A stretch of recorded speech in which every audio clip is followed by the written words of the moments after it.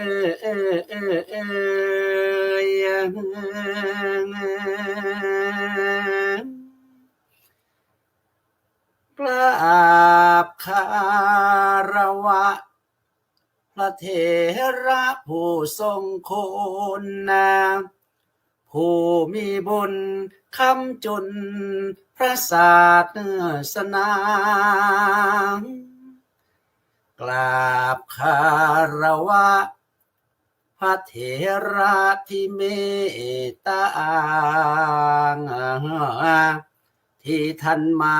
รวมสนทนาด้วยความดีงามเจริญสุขเจริญธรรมท่านสาธุชนนะทุกคนจงสดชื่นและสดเสียงในวันนี้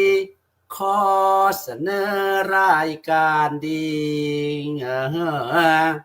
เสียงธรรมจากสมัชชาส่งนี้ให้ท่านชมมามี2 วันให้ท่านจำเพื่อสื่อสารวันอังคารวันพุธที่เหมาะสมแคลิฟอร์เนียตี5เชิญท่านมาชมส่วนนิวยอร์กที่เหมาะสม8 นาฬิกางามประเทศไทยทุ่ม 1กำลังดีงามอังกฤษนี้บ่ายโมงตรงนาทางยุโรปบ่าย2ตามเวลาอย่ารอช้ารวมกันมาอย่ากังวลนะเฟซบุ๊กไลฟ์ช่องไก่อเมริกางามอีกหลายช่องก็มีมาทุกแห่งหนสถานีวิทยุพระศาสนาเพื่อชุมชนจากสุพรรณจากอุบลก็อ่อนลายพระวิทยากรธรรมทูตจากทั่วโลกมาคลายโศกสอนธรรมนำสดใสแต่ละวันสับเปลี่ยนหมุนเวียนไปจากเมืองไทยจากออสเตรเลียจากอังกฤษอเมริกางามเป็นเสียงธรรมนำโดยฝ่ายเผยแผ่นำสิ่งที่ดีแท้ทางศาสนามีผู้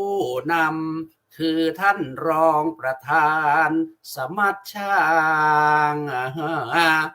พระวิเทศสิทธธรรมาพรนี่นากราบขอบพระคุณมีคณะทำงานฝ่ายนี้อย่างจริงจังรวมพลังด้วยน้ำใจที่เกื้อหนุนจุดมุ่งหมายคือการสร้างทางบุญเพื่อค้ำจุนพระศาสนา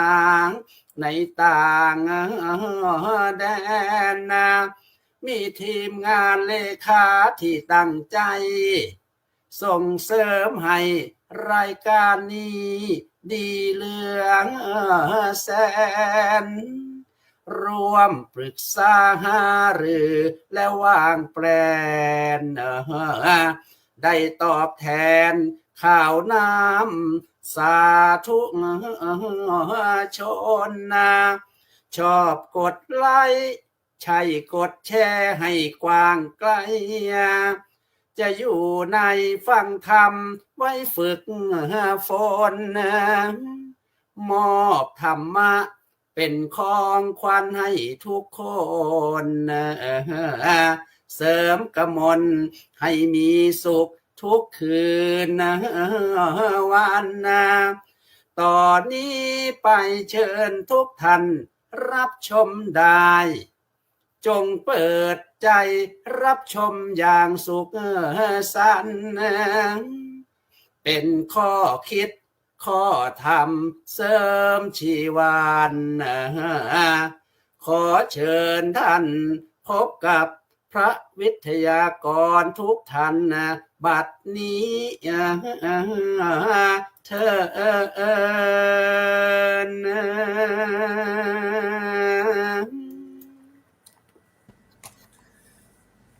สาธุกราบถวายความเคารพ ครับผม ทุกครับผม ถวายความเคารพ ต้น ครับ ด้วยเสภาคำกลอนของรายการเสียงธรรมจากสมัชชาสงฆ์ไทยในสหรัฐอเมริการ่วมกับพระธรรมทูตทั่วโลกนะครับซึ่งวันนี้มีพระวิทยากรที่เข้ามาในรายการของเรารวมกับผู้ดำเนินรายการทั้งสองรูปซึ่งอยู่ทางขวามือนะครับซึ่งกระผมพระครูรัตนปัญญาวิเทศจากวัดรัตนปัญญาในนามของสมัชชาสงฆ์ไทยในสหรัฐอเมริกานะครับก็จะเป็นผู้ดำเนินรายการอยู่ด้านบนนะครับส่วนข้างล่างนะครับท่านอาจารย์สรายุทธศิริสาโรนะครับจากวัดท่าพญาจักรสุพรรณบุรีจะเป็นผู้ดำเนินการข้างด้านล่างเพราะวิทยากรทั้งหมดท่านจะรับผิดชอบนะครับวันนี้รายการเสียงธรรมจากสมัชชาสงฆ์ไทยของเราซึ่งก็มาตามเวลานัดตี 5ที่รัฐแคลิฟอร์เนียแล้วก็ที่8 โมงเช้าที่รัฐนิวยอร์กทุ่ม 1ที่ประเทศไทยวันนี้เพิ่มมาที่เมืองบริสเบนประเทศออสเตรเลียก็ประมาณเกือบ5 ทุ่มเกือบ5 ทุ่ม4 ทุ่ม5 ทุ่มประมาณนั้นอย่างไรก็ตามเราทุกรูปมีหัวใจเดียวกันก็คือหัวใจของการเสียสละเวลาเพื่อที่จะมามอบธรรมะเป็นของขวัญทางปัญญาวันนี้ได้ตั้งหัวข้อก็คือดวงใจแม่ถ้าพูดถึงแม่แล้ววันเดียวไม่พอเมื่อวานนี้มีวิทยากรชุดใหญ่ชุดใหญ่เลยนะเมื่อวานนี้ชุดใหญ่ไฟกระพริบเลยเรียกว่าน้ำตาท่วมจอเลยเมื่อวานนี้เพราะว่า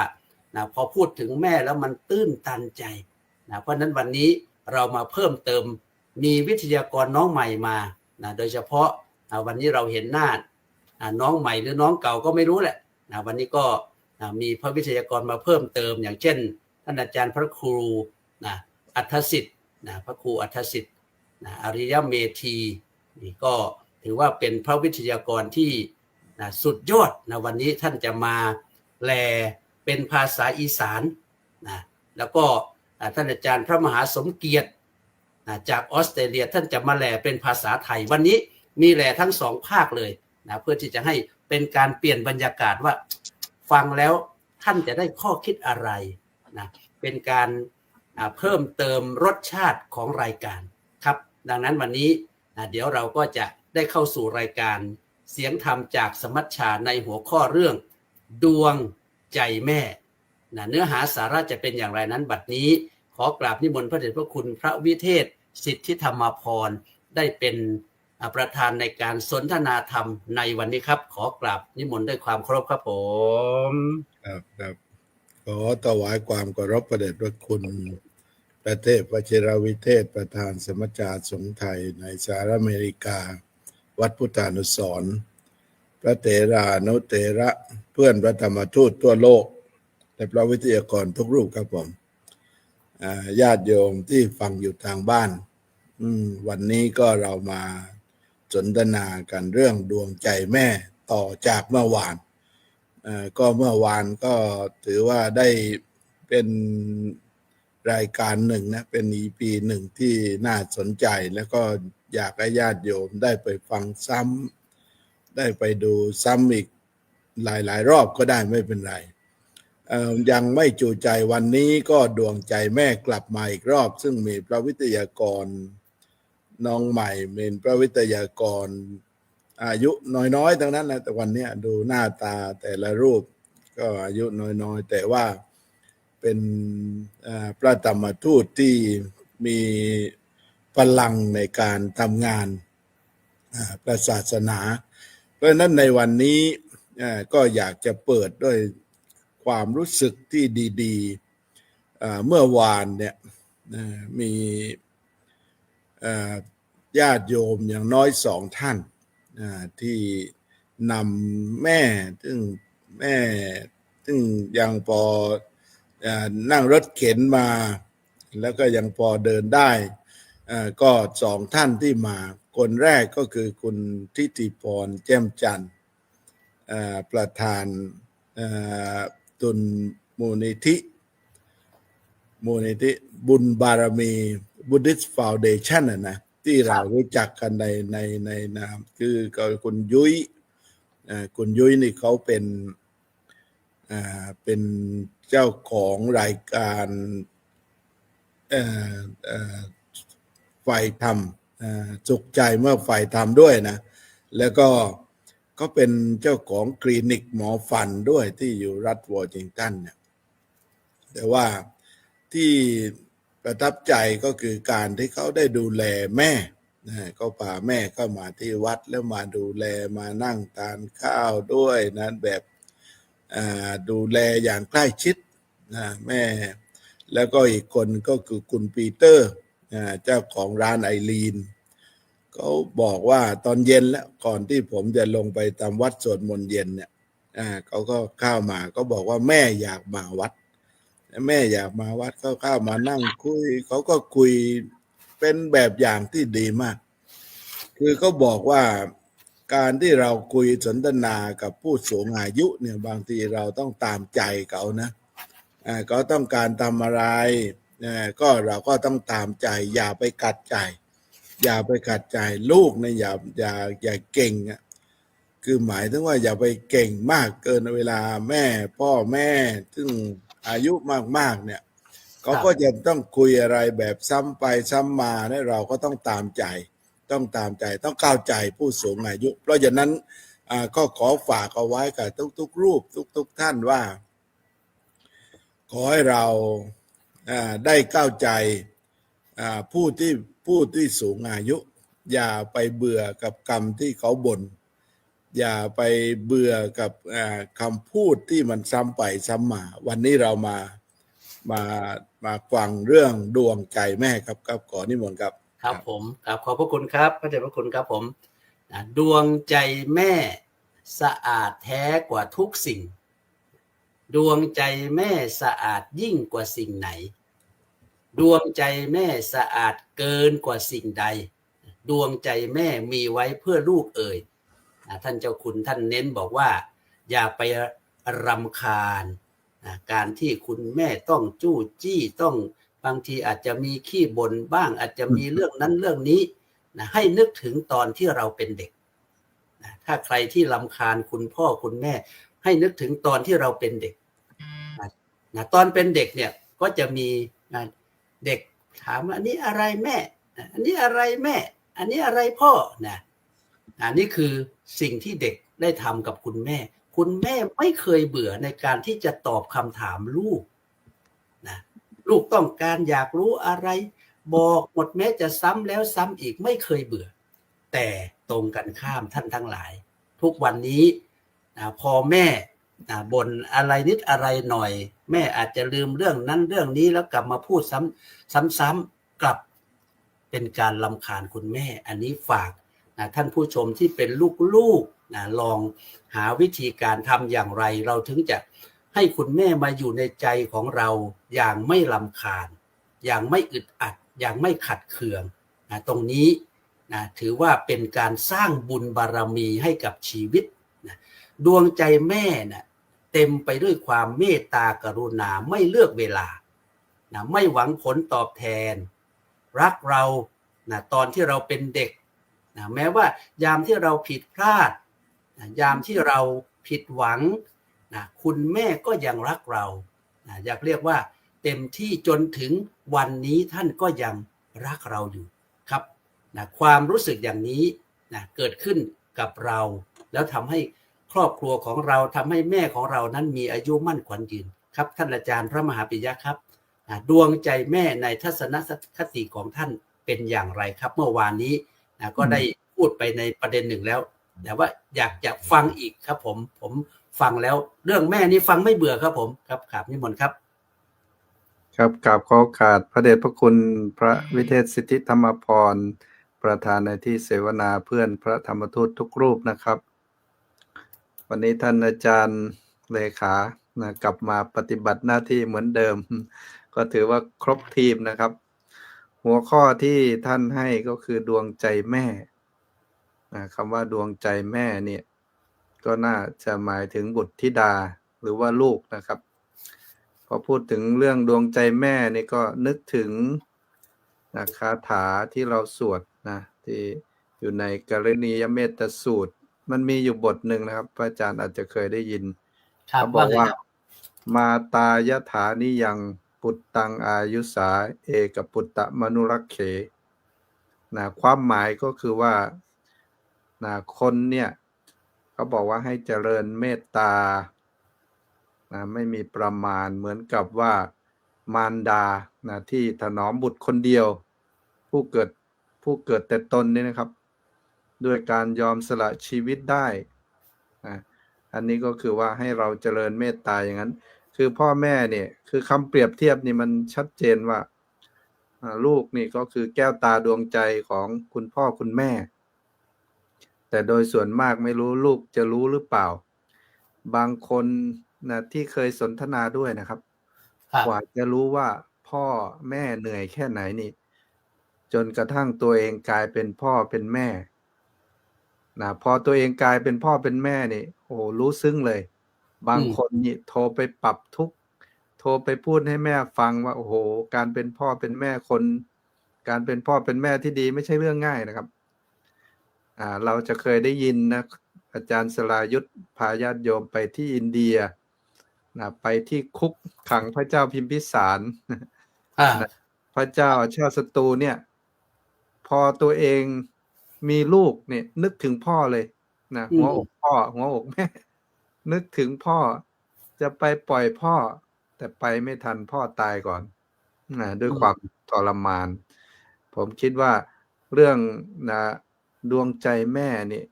ก็คือเราจะทำยังไงเราในฐานะที่เป็นดวงใจแม่ในขณะเดียวกันเราก็ต้องเห็นใจคุณแม่ด้วยนะครับผมเคยทำผิดกับคุณแม่อยู่ครั้งหนึ่งถึงจะไม่ได้อยู่ด้วยกันนะครับเพราะว่าบวชตั้งแต่เด็กคือทำผิดกับคุณแม่ไม่ได้ทำให้ท่านเสียใจแต่ว่ามีอยู่ครั้งหนึ่งก็คือว่าแม่โทรมาวันนี้อยู่สมุทรปราการอีกวันหนึ่งไปอยู่สมุทรสงครามอีกวันหนึ่งไปอยู่ชลบุรีแม่บอกทำไมลูกท่องเที่ยวเดินทางบ่อยจังเป็นพระนี่แค่สวดมนต์ไหว้พระนั่งสมาธิก็พอแล้วมั้งเราก็รู้สึกน้อยใจแม่ว่าแม่ไม่เข้าใจนะครับแล้วก็มีอีกอื่นมีคำมากกว่านี้นะครับแม่บอกว่าถ้าเป็นผู้หญิงนี่ก็เปลี่ยนผ้าอ้อมไม่ทันแล้วก็รู้สึกน้อยใจแม่ว่าทำไมแม่พูดอย่างเงี้ยเราก็ไปทำงานเพื่อพระศาสนาทำงานเพื่อสังคมไปบรรยายไปอะไรเงี้ยน้อยใจแม่วิธีการคืออะไรครับไม่โทรหาแม่อาทิตย์หนึ่งครับผมแล้วก็พอมานึกย้อนหลังว่าพ่อแม่นี่รักเรามากแค่ไหนแต่ทำไมเราถึงมีความน้อยเนื้อต่ำใจถ้าเรามาคิดย้อนดูสิ่งที่พ่อแม่ทำกับเราตั้งแต่อยู่ในท้องจนกระทั่งสามารถที่จะยืนด้วยตนเองได้นี่ถ้าคิดเป็นเงินนี่ไม่ใช่น้อยนะครับถ้าคิดค่าเสียเวลาค่าเงินค่าเลี้ยงดูอะไรต่างๆโอ้โหน่าจะตอบแทนไม่หมดครับ ฉะนั้นก็อยากให้เราคิดมากๆว่านะบางทีก็ต้องอย่างที่อาจารย์เจ้าคุณว่าต้องนะเราเป็นดวงใจพ่อแม่ก็ต้องเข้าใจพ่อแม่ด้วย เห็นใจท่านด้วย หนักนิดเบาหน่อยนะก็ต้องเรียกว่าเอาความกตัญญูเข้าว่าฝากไว้ในเบื้องต้นแค่นี้ครับผม ครับผมกราบขอบพระคุณครับท่านอาจารย์พระมหาปิยะอุตตมปัญโยนะครับเจ้าอาวาสวัดโปรดเกตเชษฐารามอเมริกาอยู่รัฐนิวยอร์กซึ่งท่านก็เป็นรองเลขาธิการสมัชชาสงฆ์ไทยในสหรัฐอเมริกาผู้ที่เต็มไปด้วยความรู้ความสามารถในการที่จะบริหารงานคณะสงฆ์ในสหรัฐอเมริการ่วมกับทีมงานคณะกรรมการอำนวยการซึ่งมีพระเดชพระคุณพระเทพวชิรวิเทศหลวงพ่อเจ้าคุณประเสริฐประธานสมัชชาสงฆ์ไทยในสหรัฐอเมริกาแล้วก็คณะทีมงานซึ่งก็ตอนนี้แต่ละรูปแต่ละท่านก็มุ่งมั่นในการพัฒนาองค์กรสมัชชาสงฆ์ไทยให้มีความเจริญให้มีความก้าวหน้าทั้งด้านการบริหารทำอย่างไรให้คณะสงฆ์มีความรักความสามัคคีอบอุ่นมีความอบอุ่นใจพระผู้ใหญ่พระมหาเถระทั้งหลายเจ้าคณะรัฐทั้งหลายมีความเอาใจใส่ต่อพระธรรมทูตที่มาปฏิบัติศาสนกิจในต่างแดนซึ่งก็ไม่ง่ายเลยที่ท่านเหล่านั้นจะมาอยู่ในต่างประเทศนะครับแล้วก็อีกอย่างหนึ่งดังที่ท่านทั้งหลายก็คงจะรู้ว่างานของคณะสงฆ์เนี่ยมีงานเผยแผ่ด้วยซึ่งพระเดชพระคุณพระวิเทศสิทธิธรรมาภรณ์ท่านก็มุ่งมั่นมีการประชุมกันฝ่ายเผยแผ่ประชุมกันเมื่อวานนี้ประชุมกันเรียกว่าเข้มเลยทำอย่างไรให้รายการของเราให้มีกิจกรรมเพิ่มขึ้นพระธรรมทูตมีความรู้ความสามารถเอามาเข้ารายการฝ่ายเผยแผ่จัดต่อไปจะมีสถานีโทรทัศน์เป็นของสมัชชาด้วยแจ้งให้ญาติโยมทุกท่านได้ทราบว่าเรามาถึงตรงนี้แล้วต้องฝ่ายเผยแผ่ต้องทำงานอย่างเต็มที่แล้วก็ฝ่ายการศึกษามีการเรียนธรรมะมีการเรียนบาลีให้มีความเจริญรุ่งเรืองในต่างประเทศซึ่งตอนนี้พระพุทธศาสนาของเราดังที่เราได้ทราบแล้วว่าพระอาทิตย์กำลังจะขึ้นทางทิศตะวันตกเนื่องจากว่าทางทิศตะวันออกมันท้องฟ้ามันมืดก้อนเมฆมันเยอะเหลือเกินมันบังดวงอาทิตย์มันส่องแสงมันไม่ค่อยได้แต่ว่าจะมาส่องแสงทางตะวันตกซึ่งเราก็เห็นภาพชัดเจนว่าฝรั่งให้ความสนใจเดี๋ยวนี้ฝรั่งกราบพระก็สวยคนไทยที่มาอยู่ต่างแดนก็มีที่พึ่งไม่ดูถูกพระเคารพพระแม้ว่าจะมีข่าวที่เป็นด้านลบอะไรก็ตามท่านเหล่านี้ก็ยังอาจารศรัทธาก็คือศรัทธาไม่หวั่นไหวยังเคารพยังบูชายังสนับสนุนกิจกรรมต่างๆโดยเฉพาะรายการเสียงธรรมจากสมัชชาเนี่ยต่อไปจะมีสปอนเซอร์สปอนเซอร์ก็คือร่วมสนับสนุนในการอุปถัมภ์อาจจะเป็นค่าน้ำค่าไฟตามวัดต่างๆอาจจะเป็นการส่งเสริมในการทำบุญซึ่งในต่างประเทศไม่ได้ง่ายเหมือนในประเทศแล้วเดี๋ยวนี้ในประเทศก็ยากเหมือนกันเพราะฉะนั้นเดี๋ยวเรามาฟังพระสงฆ์ที่ท่านเข้ามาในรายการวันนี้มีน้องไม่ใช่น้องใหม่นะเป็นน้องเก่านี่แหละน้องเก่านี่แหละแต่ว่าท่านเป็นผู้ที่ทำงานโดยเฉพาะท่านอาจารย์พระครูประหลัดอัฏฐสิทธิ์อริยเมธีเจ้าอาวาสวัดโนนงิ้วตำบลห้วยหินอำเภอหนองหงส์จังหวัดบุรีรัมย์ท่านเป็นเจ้าคณะตำบลห้วยหินเขต1ซึ่งอยู่ติดชายแดนเลยติดชายแดนห่างกันประมาณ100กิโลไม่ทราบว่ามีอะไรที่มันตกลงมาแถวกลางทุ่งกลางโบสถ์ท่านอะไรหรือเปล่าท่านก็ถือว่าเป็นพระสงฆ์รูปหนึ่งที่ทำงานเสียสละวันนี้เพื่อที่จะให้รายการของเราเสริมเติมสิ่งที่ดีๆเกิดขึ้นครับขอกราบนิมนต์ท่านอาจารย์พระครูประหลัดอัฏฐสิทธิ์อริยเมธีได้นำเสียงเพราะมวลมาเสริมรายการเสียงธรรมจากสมัชชาให้มันเกิดความคึกคักเกิดความมุ่งมั่น นิมนต์ครับผมมีหยังจัดมาเลยครับผมเต็มเลยบ่ต้องห่วงครับผม เกินแล้วท่านวัดสบายแล้วศาลาคือแป้นเป่าแท้น้อท่านว่าคุกทุกข์ยากหายสังมาหล่นอังแดนขั้นว่านัวพ่อแล้วผัดเทเกลือลงตืมขั้นว่าหวานแหดลิ้นสังมาต่อยอยู่บ่เศร้าขั้นว่าศรัทธาเจ้าศาลาคืออ่าวโอ้อ่าวแท้น้อพระประธานตั้งโจโกสังมาไหว้ทวนตะเคียนคนซุมื้อนี้วัดบ่เข้าเราบ่ขาดคันแม่นเข้าวัดสาธุกราบถวายความเคารพพระเดชพระคุณพระวิเทศสิทธิธรรมาภรณ์และก็ถวายความเคารพพระธรรมวิทยากรทุกๆรูปด้วยความเคารพอย่างสูงขอรับกับผม สาธุครับผม กล่าวพระครูประหลัดอัตสิทธิ์อริยเมธีเจ้าอาวาสวัดโนนยิวเจ้าคณะตำบลห้วยหินเขตหนึ่งพระธรรมทูตสายต่างประเทศรุ่นที่21ขะน้อย ห่วยรุ่นหลายแล้วแต่เนี่ยฮะ ครับ อืม ประจำการอยู่บุรีรัมย์ใกล้กับชายแดนเลยครับผม ครับเป็นยังไงครับผมเหตุการณ์บ้านเมืองทั้งพุ่นเป็นไงครับเล่าให้ฟังแล้วมันตื่นเต้นบ่ครับผม ตื่นเต้นแห้งครับผม ครับ คนอพยพออกจากชายแดนออกมาไหลออกมาผมก็มันอยู่ไกลรัศมีของระเบิดน้อยหนึง ครับ แต่ว่าคันยิ่งอีหยังก็ M21 BM21 ก็บ่พลาดครับ อืม ก็คือที่ถือคือกัน ครับ ที่ ผ นี่ ม ก็ แต่ว่าโชคดีเนาะ ครับถือว่าโชคดีหน่อยหนึงก็คือ อยู่ในเขตพื้นที่สีแดงอยู่ครับพูดถึงอ่ะ ครับผม ครับพ่อได้เบิ่งพี่น้องผู้อพยพเขาหน่อย ครับ ได้ดูแลผู้อพยพ ทางวัดของอาจารย์นี่ได้ซอยเหลือพี่น้องซอยเหลือ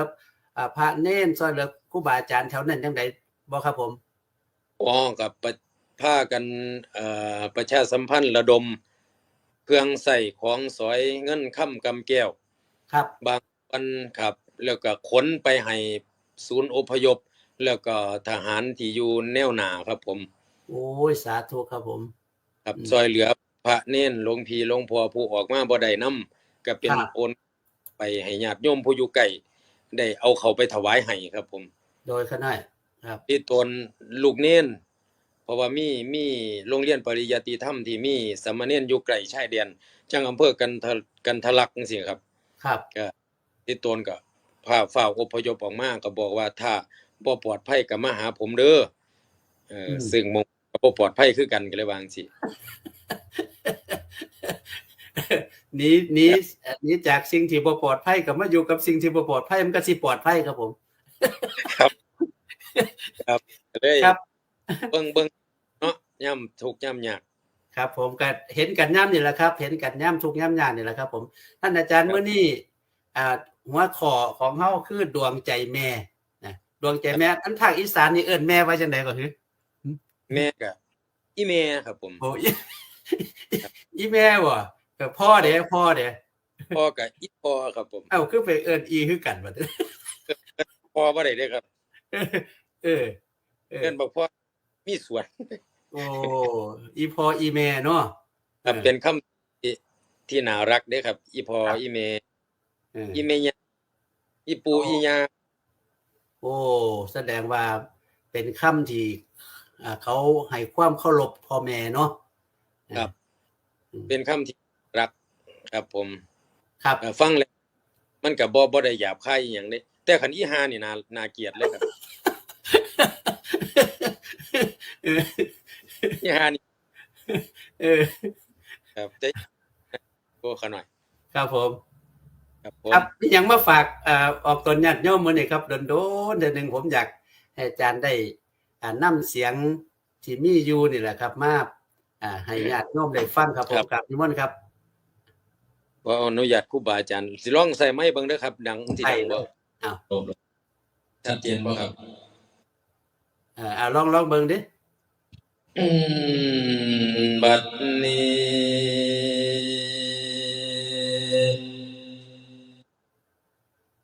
สิได้พันนาเว้าคุณหนูของพ่อแม่เอ้ยให้แก่เฮาพี่น้องได้เห็นหัวดอกความทางปาดเพิ่นได้กล่าวอ้างมีมากขนาดนาเอาภูเขาเป็นปากกาเอาน้ำพาเป็นกระดาษเอาน้ำในมหาสมุทรเป็นหมึกวาดจะลึกไว้บ่มีหมองกว้างไผ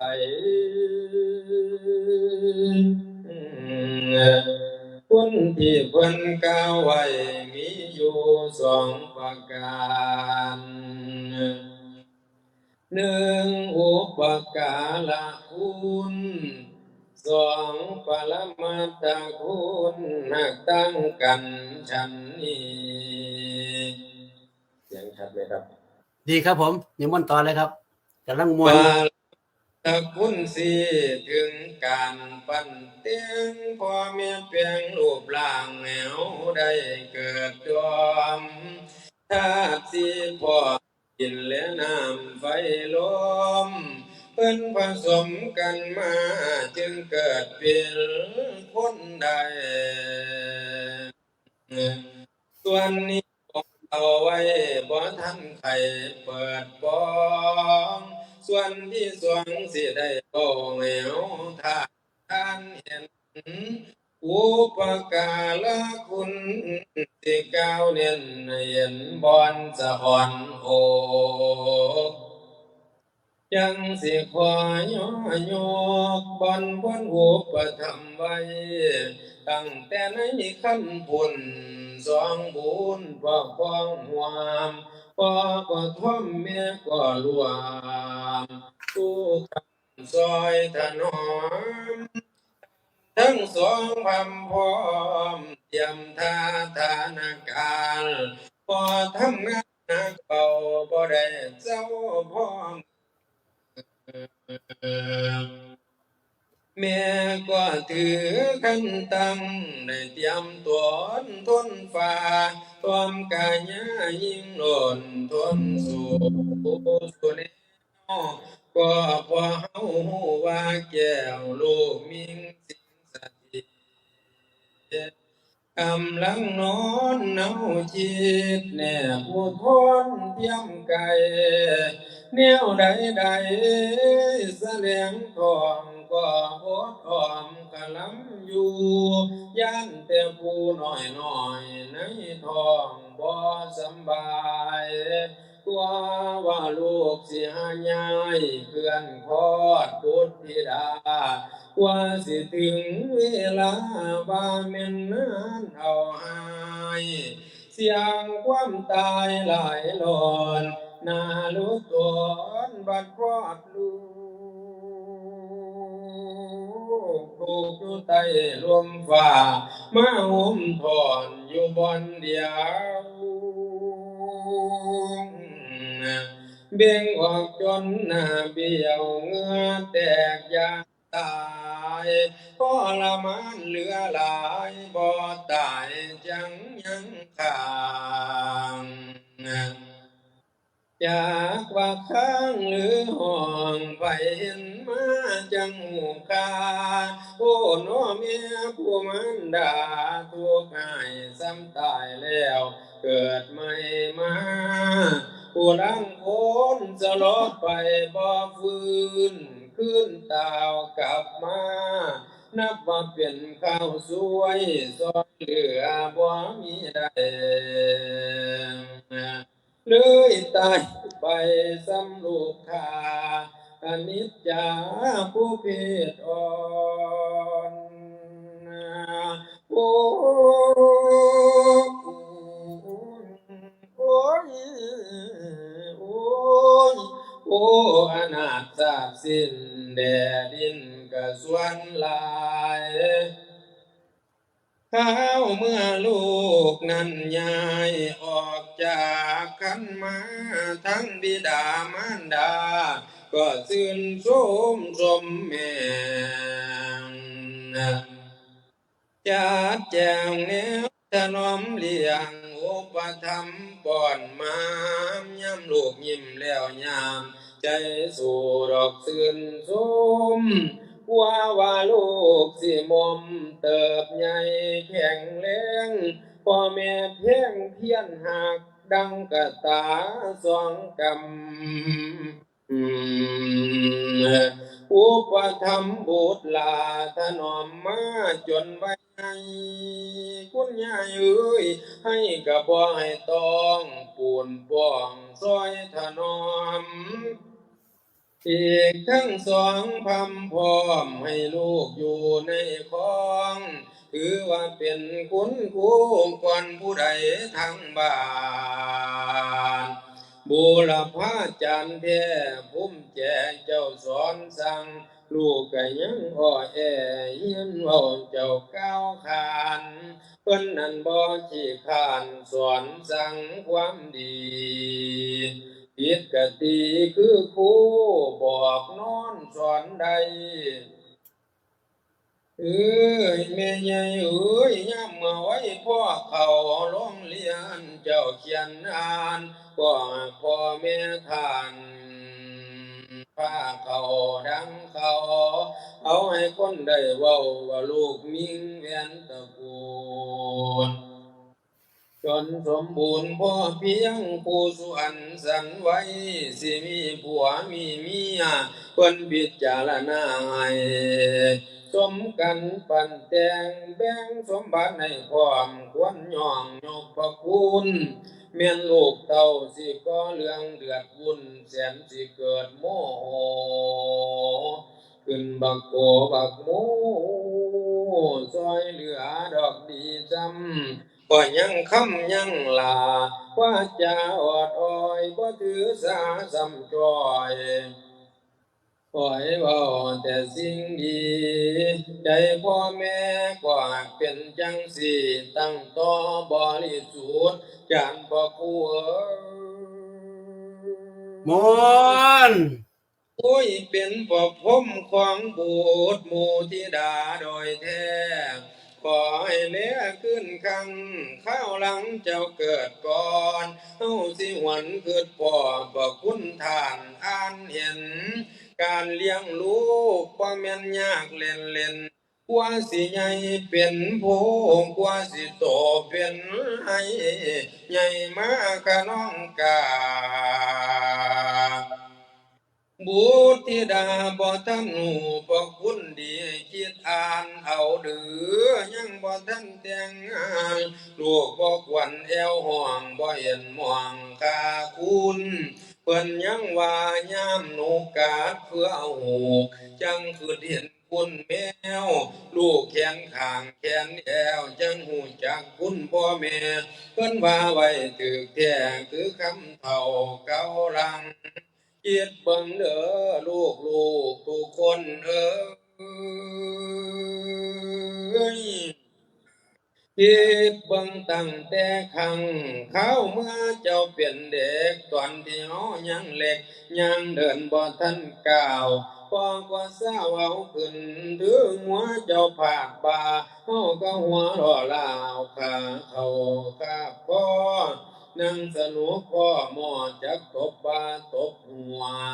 ลังเดือนจับหัวหันระวังตั้งมันเหลียวเรื่องงวงมือตบหัวต่างขวางกระทั่งงวงปีพอที่พ่อยแม่เอ๋ยเจ้ากับพ่อหมอถือว่าเป็นลูกเต่าพระคุณเจ้า จางแม่นลายนั่นดอกนางพ่อแม่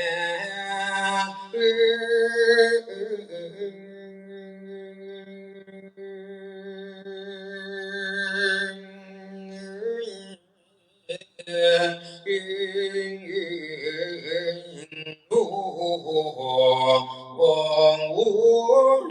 โอ้ยน้อ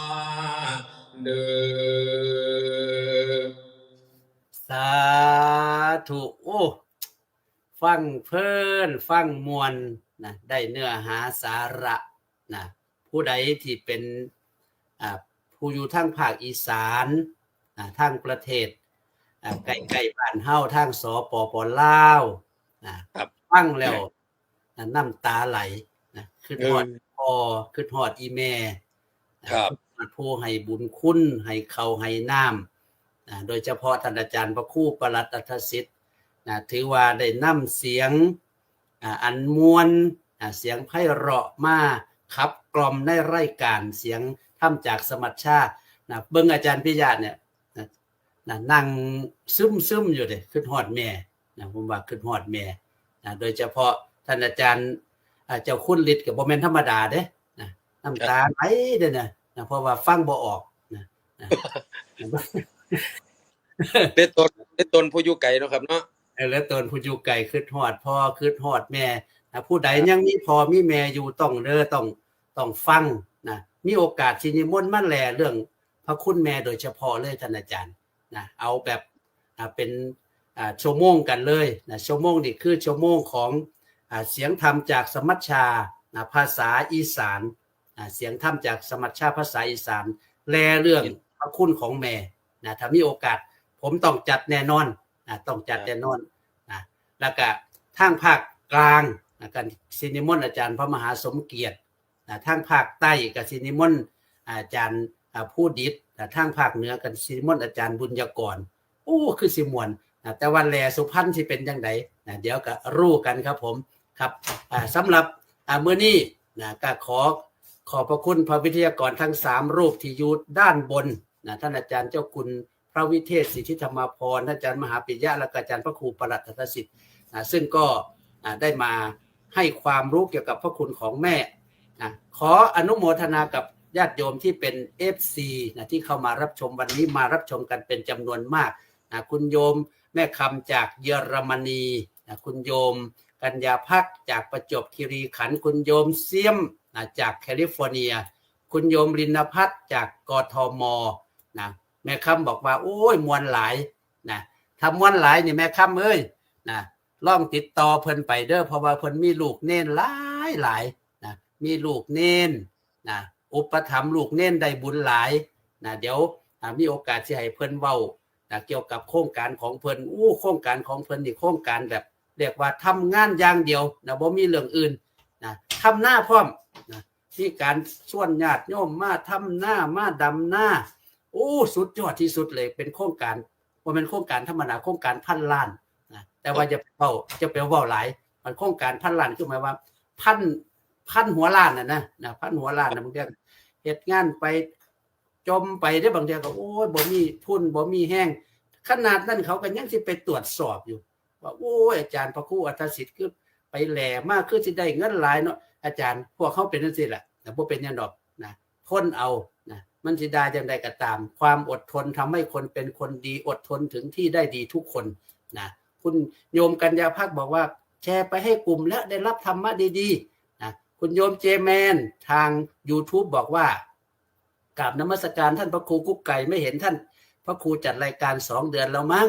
ก็จะมีภาระงานเมื่อวานนี้เดินทางมาจากซีแอตเทิล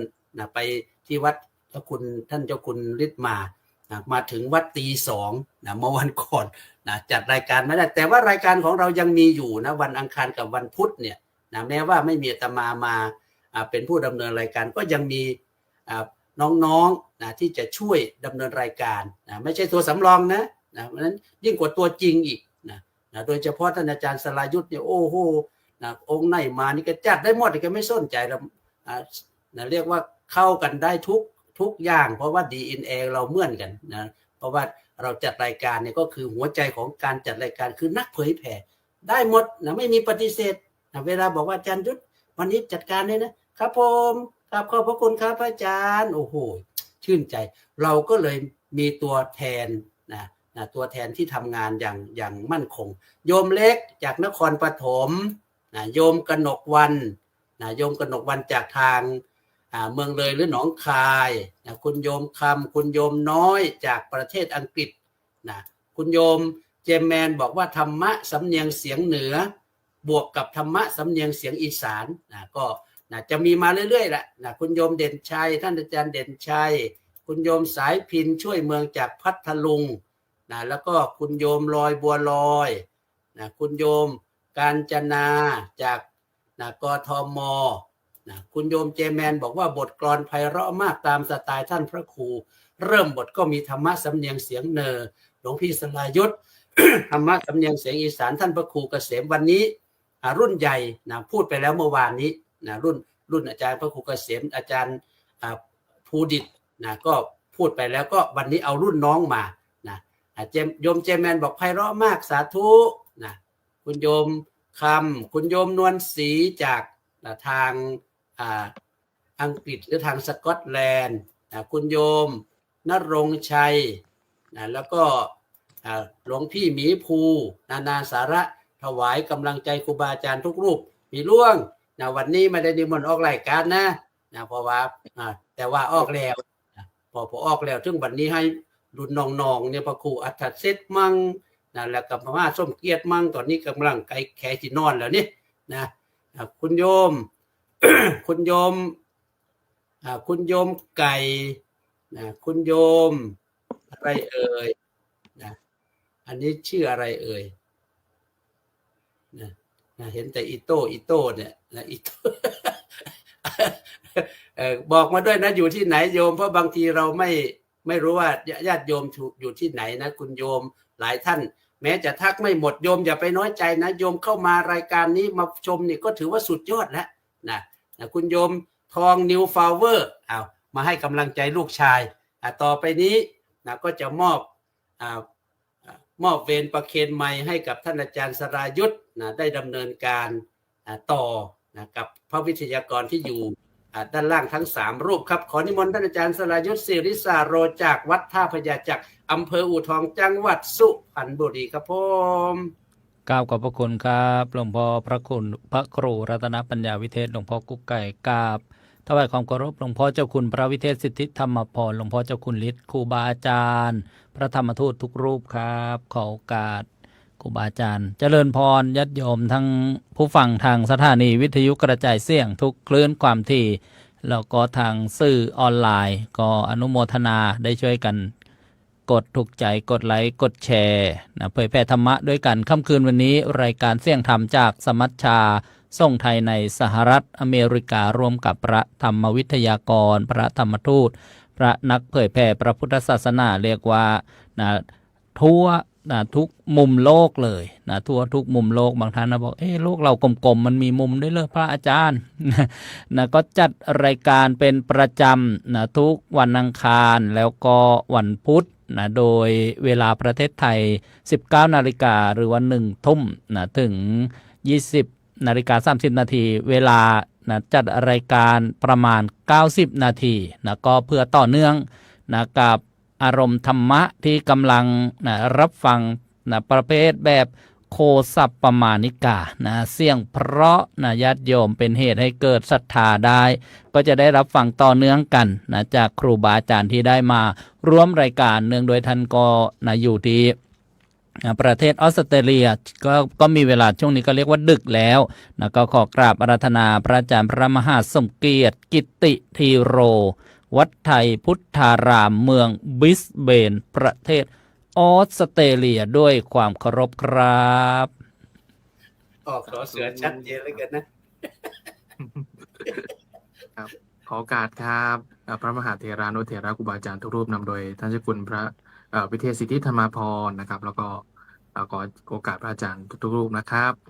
เสียงทางนู้นเสียงดังดีทางนี้เสียงชัดไหมครับชัดเจนครับดีครับจัดไปเลยลูกจัดไปเลยเมื่อกี้มีคนบอกว่าแชร์แล้วครับพ่อครับแชร์ไปที่กลุ่มคนหัวหนวกเรียบร้อยครับผมถ้าอย่างนั้นยังไม่ต้องเปียหรอกครับครับเดี๋ยวกระปี้กระเป๋าครับหลวงพ่อเดี๋ยวจะง่วงกันเสียก่อนครับก็ในวันนี้ก็พระมหาเถระพระอาจารย์ทุกรูปก็ได้ธรรมบรรยายเนาะเรียบเรียงในรายการเสียงธรรมเนาะจากสมัชชาแล้วก็ขอเจริญพร ญาติโยมสาธุชนทุกคนทุกท่านนะที่กำลังติดตามรับชมรับฟังรายการนี้อยู่นะก็ขออนุโมทนาขออนุโมทนากับญาติโยมทุกคนทุกท่านในเบื้องต้นก็ฝากญาติโยมนะฝากกันร่วมกันกดไลค์นะแล้วก็อนุโมทนาด้วยการกดแชร์นะด้วยกันช่วยกันเผยแผ่ธรรมะนานๆทีปีครั้งนานทีปีหนเราจะมาฟังธรรมตามการร่วมกันถือว่าวันนี้ก็เป็นโอกาสพิเศษนะที่เราจะได้มาฟังธรรมในเรื่องความสำคัญของแม่นะดวงใจของแม่นะแม่ก็เปรียบเหมือนกับดวงใจของลูกนะส่วนลูกก็เปรียบเหมือนกับแก้วตาดวงใจของแม่เช่นเดียวกันนั่นถือว่าเมื่อวานนี้ก็ผ่านไปแล้ววันแม่วันที่12 สิงหาเนาะหลายคนหลายท่านก็รำลึกถึงแม่นะวันนี้ก็ยังอยู่ในช่วงเรียกว่าอยู่ในช่วง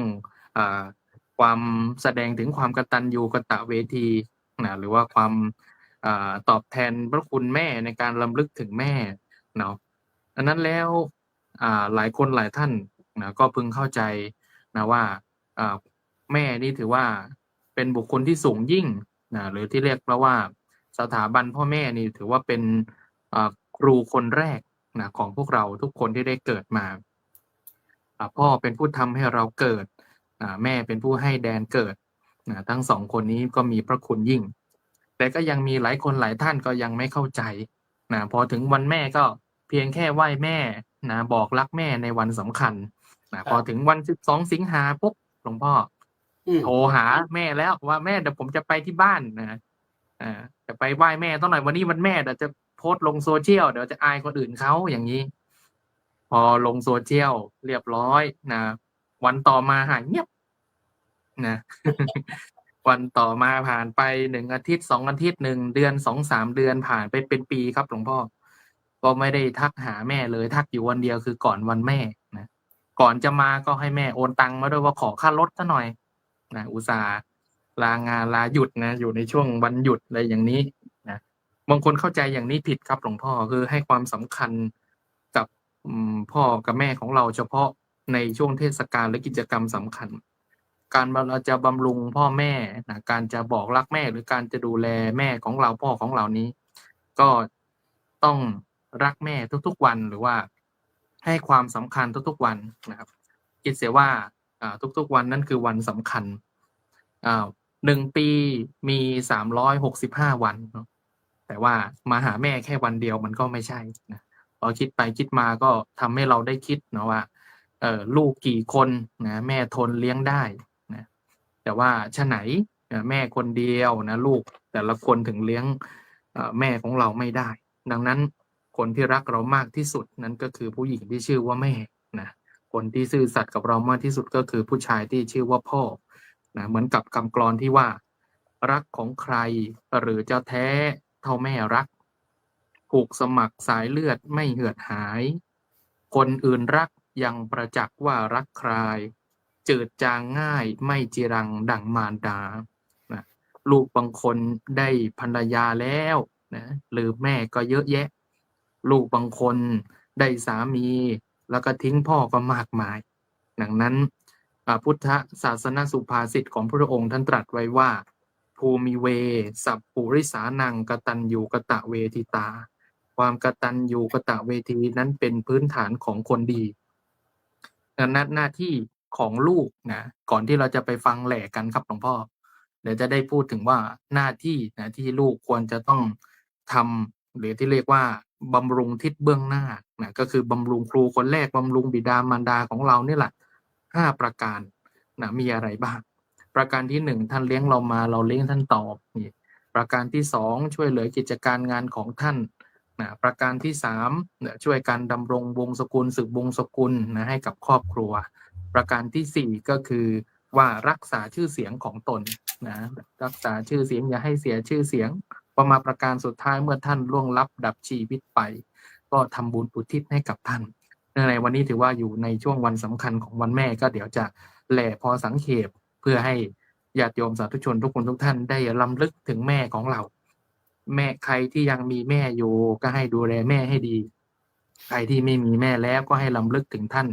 ทำบุญอุทิศทำความดีให้กับท่านนะสมกับที่ท่านเลี้ยงเรามาเท่านี้แม่มองเราอยู่ภพภูมิใดอยู่บนสวรรค์หรือไปเกิดใหม่แล้วท่านก็คงจะภูมิใจว่าลูกของเรานั้นเป็นคนดีนะลูกของเรามีความกตัญญูกตเวทีนะ ฟังแหละพระคุณแม่กันสักนิดหนึ่งนะโยมนะ ขอเตือนใจนี้สะกิดใจหน่อย ฟังแล้วอย่าน้อยใจ เลยนะขอยกส่วนบุญแทนคุณนะมารดาโอโยม ฉันจะได้โปรด จงฟังนะนี่ด้วยคำพระท่านเทศนาว่าคุณบิดรมารดา มีค่าสูงล้ำภูเขาเล่ากานะท่านว่ายังต่ำจะมาเทียบท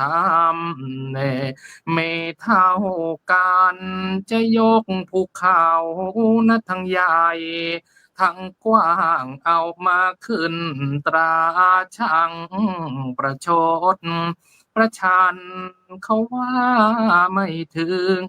เศษหนึ่งคุณท่านพระโพธิญาณท่านตรัสบรรยายจะเล่าเบื้องหลังให้โยมฟังตลอดนับตั้งแต่เราคลอดออกมาเป็นกายกว่าจะถึงวันนี้ย่อมมีจุดหมายนักกว่าเรานะโตได้เติบใหญ่มาเมื่อเป็นทารกนะเราก็ตก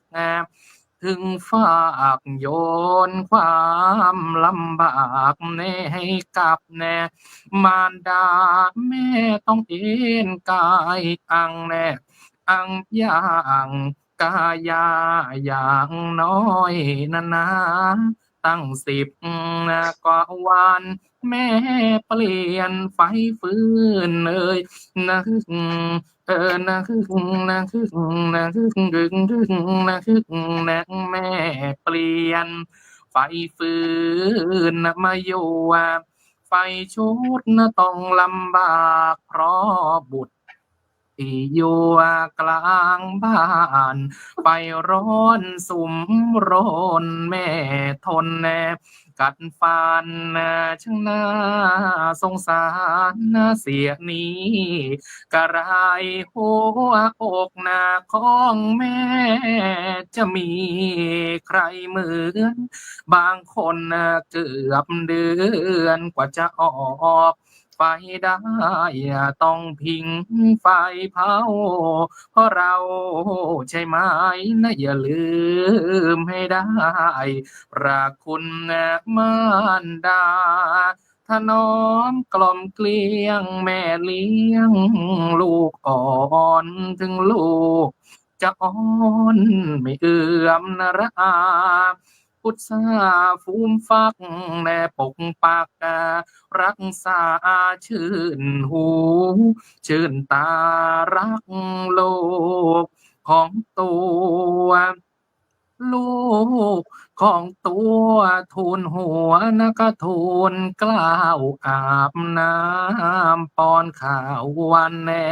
ละ3 หนน่าจะเหนื่อยน่าจะยากลำบากไม่บ่นแน่แม่ไม่เคยบ่นแน่ลูกเลยสักคำยิ่งลูกนะขี้อ่อนไม่ได้ผ่อนนอนพักนะอุ้มลูกวางบนตักแน่ตั้งเช้ายันค่ำนะขึ้นชื่อว่างา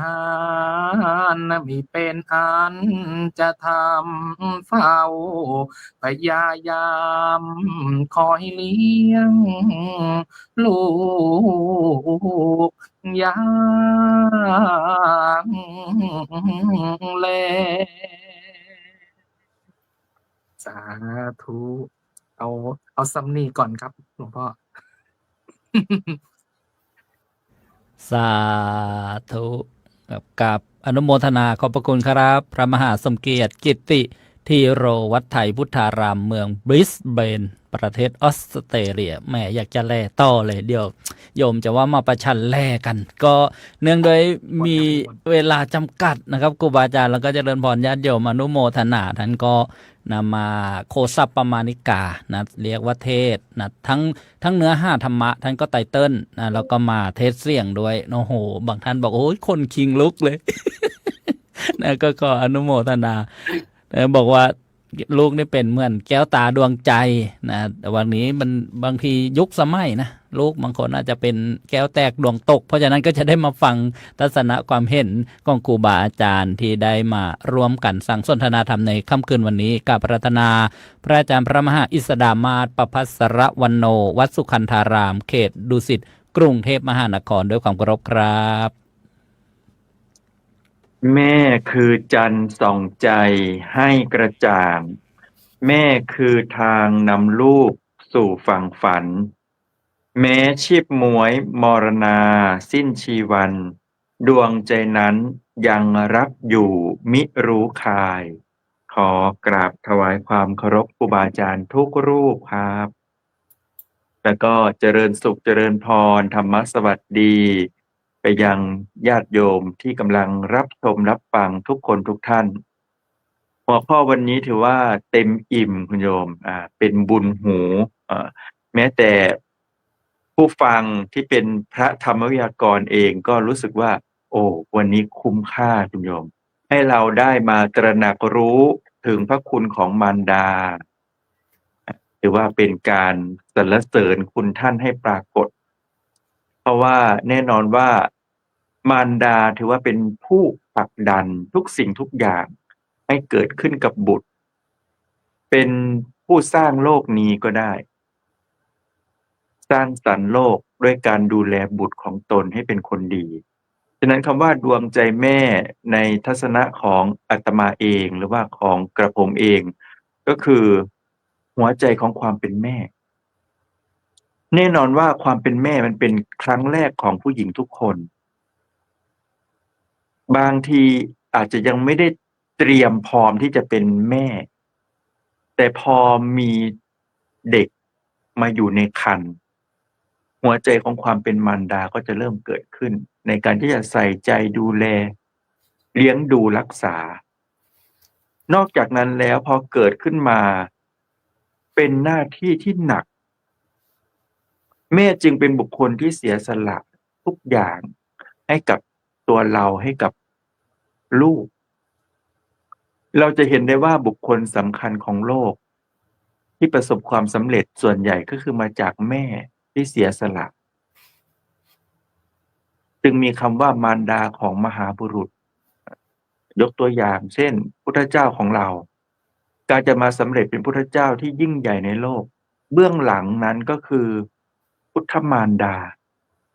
ที่เป็นบุคคลที่เสียสละถึงแม้ว่ายอมอะไรยอมเพื่อที่จะสละชีพของตัวเองไม่ได้เห็นผลสำเร็จของบุตรยอมสละชีพเพื่อจะรองรับความเป็นพุทธะของพระสัมมาสัมพุทธเจ้าของเรานี่คือหัวใจของความเป็นมารดาว่ามารดาที่ยิ่งใหญ่จะสร้างบุคคลที่ยิ่งใหญ่ให้กับโลกเราหรือแม้แต่มารดาของเราเองก็ตาม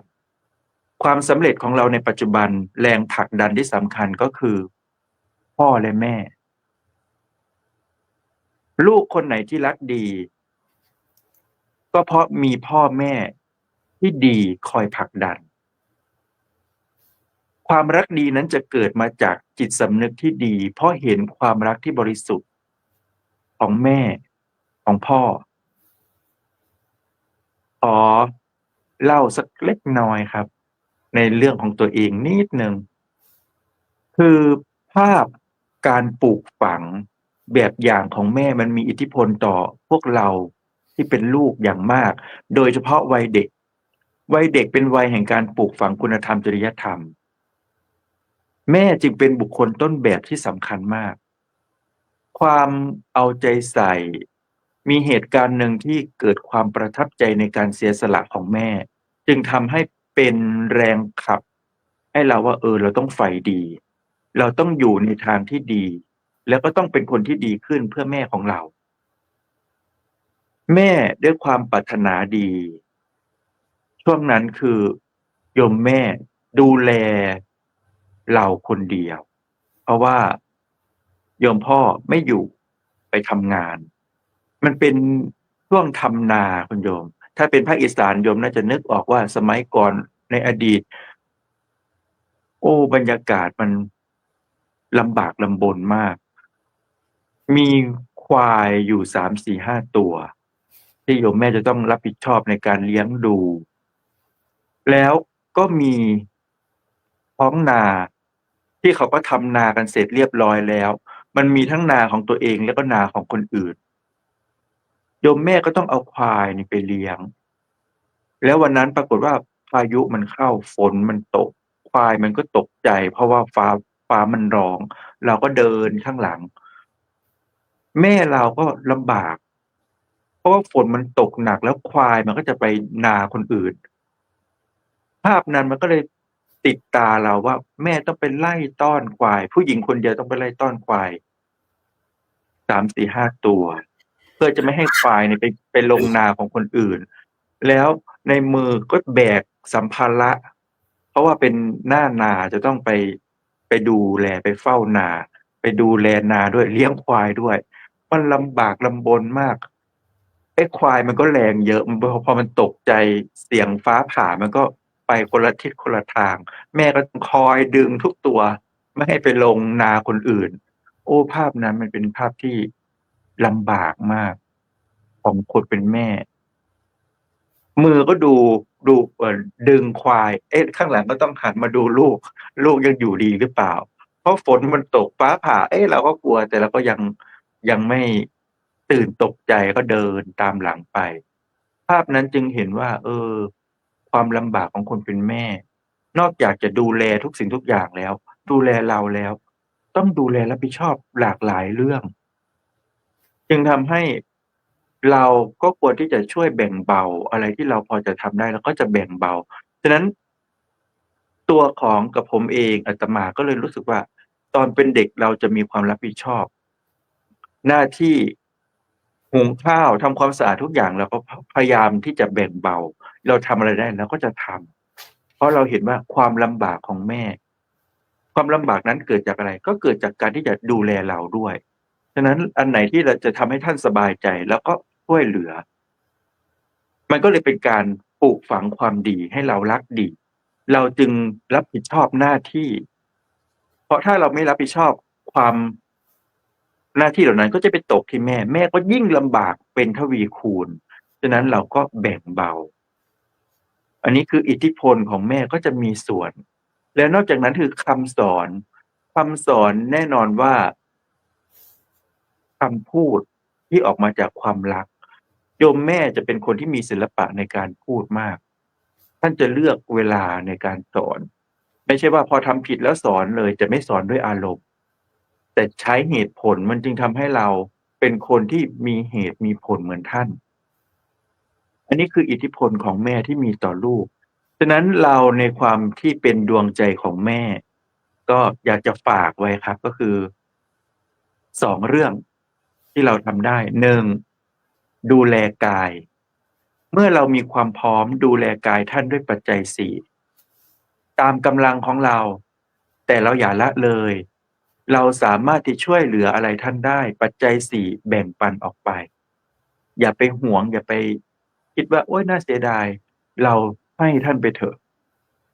คนเป็นแม่ได้รับของนั้นจะมีค่าไม่มีค่าไม่สำคัญ แต่มันสำคัญอยู่ที่ ลูกให้มันมีคุณค่าหมด ราคาไม่ใช่ประเด็น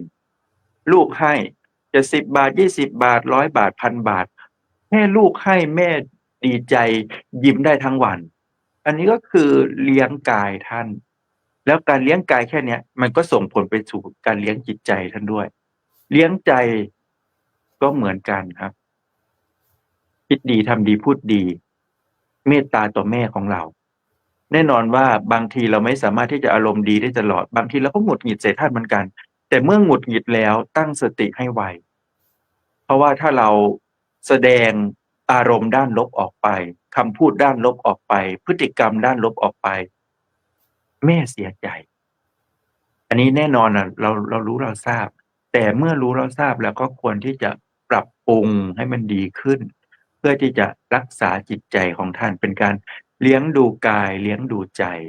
ให้ท่านมีทั้งสุขกายและสุขใจสมกับที่เราเป็นดวงใจของท่านอันนี้ก็คือเป็นความแสดงความกตัญญูกตเวทีที่ปรากฏชัดเลยครับและแน่นอนเมื่อมีโอกาสก็สรรเสริญคุณของแม่ประกาศคุณของท่านว่าแม่เรามีความดีอย่างไรให้คุณนั้นประจักษ์ในที่สาธารณชนท่านก็จะเกิดความภาคภูมิใจโอ้ลูกที่อุตส่าห์ลำบากเลี้ยงมาเป็นคนที่มีคุณภาพแค่นี้ครับก็ความสุขก็เกิดขึ้นแล้วผมก็ถือว่าเป็นบุคคลที่โชคดีที่โยมแม่ก็มาอยู่ด้วยโยมแม่มาเช่าบ้านอยู่หน้าวัดฉะนั้นโอกาสในการเข้าวัดตอนนี้คือแทบจะไม่ต้องเป็นกิจวัตรของโยมแม่ไปแล้วไม่ต้องไปบังว่าโยมแม่เข้าวัดนะทำบุญนะไม่เลยคือตอนนี้คือเป็นกิจวัตรของท่านทุกวันพระโยมแม่ก็จะมาทำความสะอาดศาลาส่วนทำงานเสร็จแล้วตอนเย็นมีเวลาก็ไปทำวัดเย็นกับพระในโบสถ์ก็ถือว่าเป็นการดึงแม่เข้าวัดก็เป็นการแสดงความกตัญญูกตเวทีให้ธรรมะไปรักษาจิตใจของท่านนั่นคือการให้ที่ประเสริฐแล้วเมื่อแม่เรามีธรรมะคุ้มครองตนเองความสุขมันก็เกิดขึ้นได้ทุกวันก็ฝากไว้แต่เพียงเท่านี้ครับขอบพระคุณครูบาอาจารย์ทุกรูปครับสาธุอนุโมทนาครับพระมหาอิสดามาศประภัสรวโนวัดสุขันธารามกรุงเทพมหานครได้มาแสดงความรู้สึกเกี่ยวกับแม่ในดวงใจแม่นะแม่ท่านก็ดูหน้าทันสมัยนะญาติโยมทันสมัยเลี้ยงควายด้วยนะแม่ก็พบมาตมานี่เลี้ยงวัวเลี้ยงถึง50 ตัวอะไรอย่างนั้นนะก็ไม่น้อยหน้านะไม่ใช่เกทับกันนะญาติโยม ก็ทันเหมือนกันสมัยเก่าก่อนการเลี้ยงลูกนี่ยากนะในที่ได้ฟังมาดวงใจแม่ถามจะไปถามแม่ดวงใจแม่คือใครก็พ่อนู่ไงล่ะ ดวงใจแม่ก็คือพ่อทั้งพ่อและแม่ก็เกิดมาเป็นตัวเราอยากจะรู้ว่าการเลี้ยงลูกนี้ยากแค่ไหนบางคนบอกไปถามนักฟุตบอลดูมันยากมากนะว่าจะเลี้ยงลูกให้เข้าประตูเนี่ย เข้าไปก็มาฟังครูบาอาจารย์รูปต่อมานะครับพระอาจารย์พระครูวินัยธรบุญยกรปิยะสีโล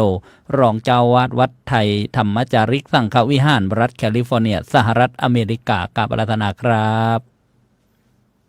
กับขอโอกาสถวายความเคารพครูบาอาจารย์ทุกร่วมสนทนาธรรมทุกรูปนะครับ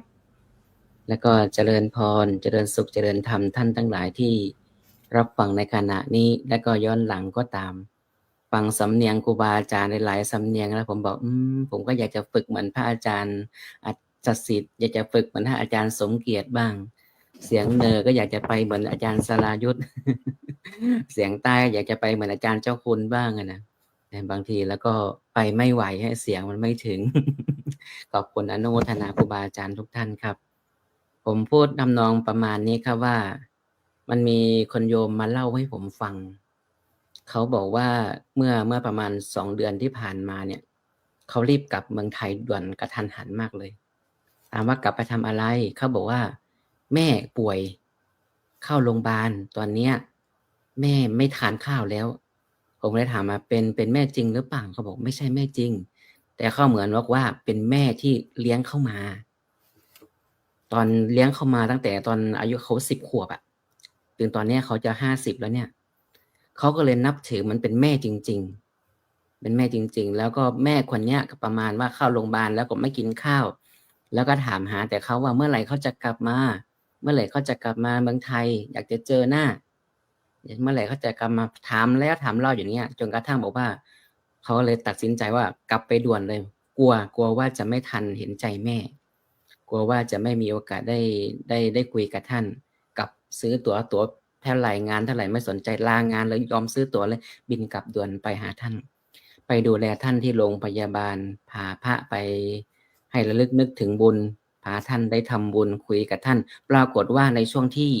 อยู่กับแม่นั่นแหละซึ่งไม่ใช่แม่จริงๆแต่รักเหมือนแม่แม่กินข้าวได้เยอะขึ้นกินข้าวได้คุยแบบสนุกสนานเหมือนไม่ป่วยเลยเหมือนไม่ได้เข้าโรงพยาบาลแต่ว่ากินข้าวเต็มที่คุยมีความสุขมากแล้วก็เหมือนแล้วแกก็ดีขึ้นแล้วก็โยมก็กลับมาอเมริกากลับมาได้วันหนึ่งคุณแม่ก็เสียจากไปเลยแต่เขาดีใจว่าเขาได้ไปเจอใจแม่ก่อนถ้าเขาไม่ไปเจอตอนนั้นเขาคงจะเป็นตราบาปที่ติดใจเขาตลอดชีวิตนี่เป็นอีกตัวอย่างหนึ่งครับตัวอย่างที่สองในฐานะที่คนหนึ่งเขาเป็นแม่เขามาเล่าให้ฟังเขาทราบล่าสุดว่าเขามีลูกสาว1 คนเขามีลูกแค่คนเดียวคนต่อไปก็ยังมีไม่ได้พยายามจะมีแล้วแต่มีไม่ได้แต่มีลูกอยู่คนเดียวเหมือนที่พระอาจารย์กล่าวเมื่อกี้รักลูกคนเดียวมีคนเดียวก็จะทุ่มเททุกอย่างเพื่อลูกคนนั้นเพื่อหวังว่าลูกคนนั้นจะเป็นผู้ที่สืบวงตระกูลสืบต่อมรดกของตนในอนาคตมรดกความดีของตัวเองในอนาคตเลี้ยงดูแลลูกสาวคนนี้อย่างดีลูกก็โตมาใหญ่ก็แต่งงานพอแต่งงานเสร็จก็ได้หลานมา1 คนพอได้หลานมา1 คนปั๊บหลานก็ไปอยู่กับฝั่งของสามีของลูกสาวเพิ่งมาทราบเมื่อ2-3 วันที่ผ่านมานี้ว่าลูกสาวคนเดียวของเขาป่วยเป็นโรคร้ายคิดดูว่าหัวใจของผู้เป็นแม่เนี่ยมันจะรู้สึกขนาดไหนจะเจ็บปวดขนาดไหนที่จะต้องคิดว่าลูกสาวของตัวเองมีคนเดียวเนี่ยแล้วก็ป่วยเป็นโรคร้ายแล้วอยู่ในระยะที่จะต้องแบบอันตรายลูกสาวความที่เป็นห่วงแม่กลัวว่าแม่จะเสียใจถ้าบอกความจริงกับแม่ก็เก็บอำอยู่หลายวันกลัวแม่จะเสียใจกลัวแม่จะทำใจไม่ได้ร้องไห้จนกระทั่งว่าแม่สังเกตได้ว่าเกิดอะไรกับลูกสาวของเราลูกสาวนั่งเศร้าร้องไห้อยู่ในห้องน้ำก็เลยไปถามจนกระทั่งลูกยอมบอกความจริงว่าเป็นโรคร้ายแม่ก็เศร้าเลยค่ะนี้เศร้าแล้วต้องเศร้าอีกนี่ก็เป็นอีกตัวอย่างหนึ่งว่าถ้าละหัวอกของคนเป็นแม่ถ้าเจอหนักขนาดนี้เขาจะรู้สึกขนาดไหนอีกคนหนึ่งเป็นเคสที่3เป็นเคสที่เกี่ยวข้องกับผมเองตอนที่ผมเป็นเด็กเนี่ยแม่ของผมเนี่ยจะต้องไปคลอดน้องสาวที่โรงพยาบาลเขาก็จะฝากผมไว้กับแม่เลี้ยงอีกคนหนึ่งช่วยดูแลเขาเลี้ยงผมอยู่สักครู่หนึ่งประมาณสัก2-3 เดือนนะครับและเขาก็รู้สึกว่าเขารักผมมันเป็นลูกชายอีกคนหนึ่งเหตุผลที่เป็นอย่างนี้ส่วนหนึ่งก็เพราะว่าเขามีลูกอยู่2 คนลูกชาย1 คนลูกสาว1 คนและลูกทั้ง2 คนนี้จากเข้าไปก่อนจากเข้าไปแล้วตายไปแล้วเขาก็เลยรักผมเหมือนลูกชายพอเขารักผมลูกชายเขาพยายามที่จะดูแลผมอะไรทุกอย่างอยากจะมอบที่ดินให้อยากจะมอบบ้านให้อย่าเวลาไปโรงเรียนก่อนนี้ต้องพกเงินแม้ขนาดไม่มีเงินต้องเอาเงิน100 บาท500 บาทเพื่อส่งเสียให้ผมเป็นค่ารถไปเรียนหนังสือที่ในตัวอำเภอเมืองทุกวันนี้ผมก็ได้ทำหน้าที่นี้ก็คือว่ามรดกที่ท่านให้มาบางส่วนผมก็แปลเป็นบุญสาธารณะที่จะได้เกื้อกูลต่อญาติมิตรญาติธรรมต่อครูบาอาจารย์ในอนาคตและก็ทำหน้าที่ในการส่งเงินเดือนให้ท่านเป็นประจำทุกเดือนตลอดหลายปีที่ผ่านมาเกือบจะ10 ปีแล้วเป็นกำลังใจให้ท่านไม่มากเหมือนอย่างที่พระอาจารย์ท่านว่าแต่มันเป็นกำลังใจมันเป็นแรงให้ท่านอยู่ว่าท่านอยากจะมีชีวิตอยู่ท่านอยากจะมีความสุขอยู่แต่ถ้าไม่มีสิ่งนี้อะไรเล่าจะหล่อเลี้ยงใจท่านได้ไปให้ท่านได้เห็นหน้าส่งเงินไปให้ท่านใช้ซื้อเสื้อผ้าซื้ออาหารอร่อยให้ท่านเลี้ยงบ้างก็ทำให้ท่านอยากมีอายุยืนและอยากจะมีกำลังใจที่จะอยู่ต่ออันนี้เป็นเคสที่จะแลกเปลี่ยนกับญาติโยมและครูบาอาจารย์ทุกท่านไว้แต่เพียงเท่านี้ครับขอบพระคุณครับผมสาธุกับอนุโมทนาขอบพระคุณครับพระอาจารย์พระครูวินัยธรบุญยกรปิยะ4 โลที่ได้มาแสดงเรื่องดวงใจแม่ทุกข์ของผู้เป็นพ่อเป็นแม่ท่านว่ามีอยู่3 อย่าง1ทุกข์เพราะไม่มีลูกนะ2ทุกข์เพราะลูกตาย3ทุกข์เพราะลูกชั่วเพราะฉะนั้นมาระลึกนึกถึงพระคุณแม่นะพระคุณ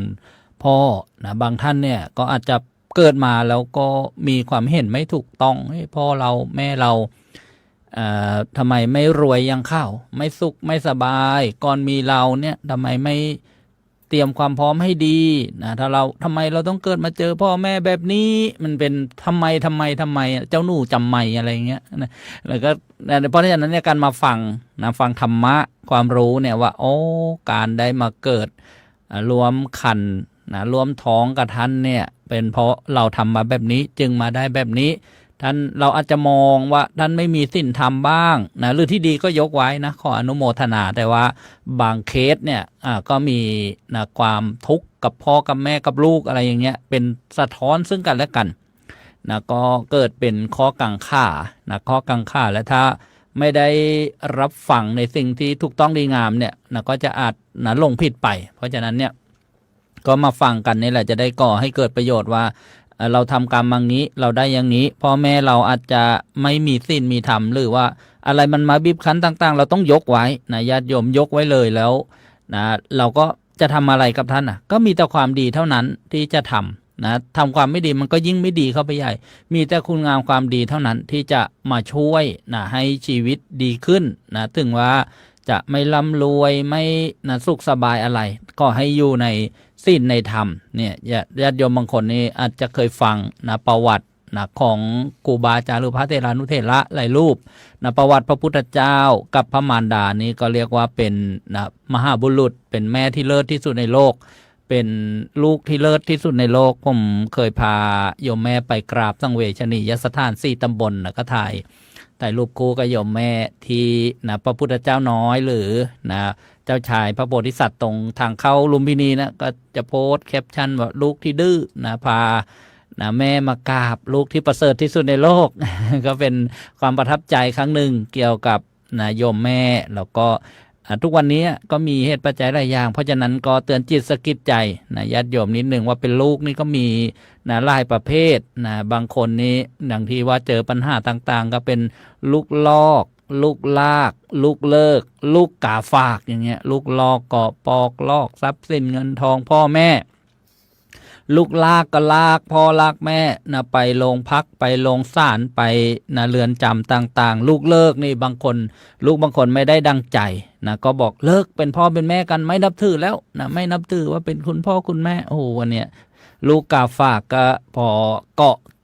กินแม่หมดนะตายนะเพราะเนี่ยเรียกว่าในฝ่ายที่ไม่ดีเป็นความทุกข์ลูกดีก็ลูกแก้วลูกค้ำลูกขูดนะชื่นอกชื่นใจพ่อแม่นะค้ำคูณพ่อแม่นะหาทรัพย์อะไรมาได้ก็ทำหน้าที่ลูกเลี้ยงดูพ่อแม่คูณพูนเพิ่มนะต่างๆนะแล้วก็เตือนจิตสะกิดใจกันนะว่าเนี่ยนะบางคนเนี่ยล่งตัวลืมตายล่งกายลืมแก่นะล่งผัวล่งเมียนะลืมพ่อลืมแม่ล่งเล้าล่งกระแชลืมคุกลืมตารางนะย้อนลอยถอยลั่งให้ได้ว่าเราเป็นใครมาจากไหนเหมือนเวลาไปแสดงธรรมเทศน์สอนนาก็พ่อนาคกินนมแม่หรือนมกระป๋องไม่ใช่อย่างนั้นญาติโยมให้ระลึกถึงตอนเด็กเยาว์วัยนะที่เติบใหญ่นะใหญ่กามาได้นะเขาเรียกว่าปีกกาขาแข้งได้มาเพราะไข่นะอย่างเงี้ยเป็นต้นให้เกิดสติความระลึกได้แล้วก็จะได้รู้เนื้อรู้ตัวว่าเราทำอะไรลงไปดีหรือยังนะเหมือนหลักธรรมคำสอนที่ได้มาสดับรับฟังในค่ำคืนวันนี้แม่เรียวดูเวลาแล้วก็ต้องขออนุโมทนาญาติโยมทุกท่านเลยนะไม่ได้อ่านรายชื่อข้านลายนามเลยนี่โอ้โห FC FB FD เยอะแยะไปหมดเลยขออนุโมทนาก็กราบขอบพระคุณครูบาอาจารย์ทุกรูปถวายนะโอกาสดำเนินรายการกับหลวงพ่อพระครูรัตนปัญญาวิเทศหลวงพ่อกุ๊กไก่กับขอบพระคุณครับครับผมกับขอบพระคุณครับท่านอาจารย์สรายุทธศิริสาโรนะครับรายการเสี่ยงธรรมรายการเสี่ยงธรรมเสี่ยงเนอจากสถานีวิทยุกระจายเสียงพระพุทธศาสนาซึ่งท่านก็กระจายไปทั่วประเทศประมาณ9 ถึง 10 สถานีก็ขอบพระคุณที่ท่านได้เมตตาเข้ามาร่วมรายการเป็นพิธีกรร่วมดำเนินรายการด้วยกันครับใน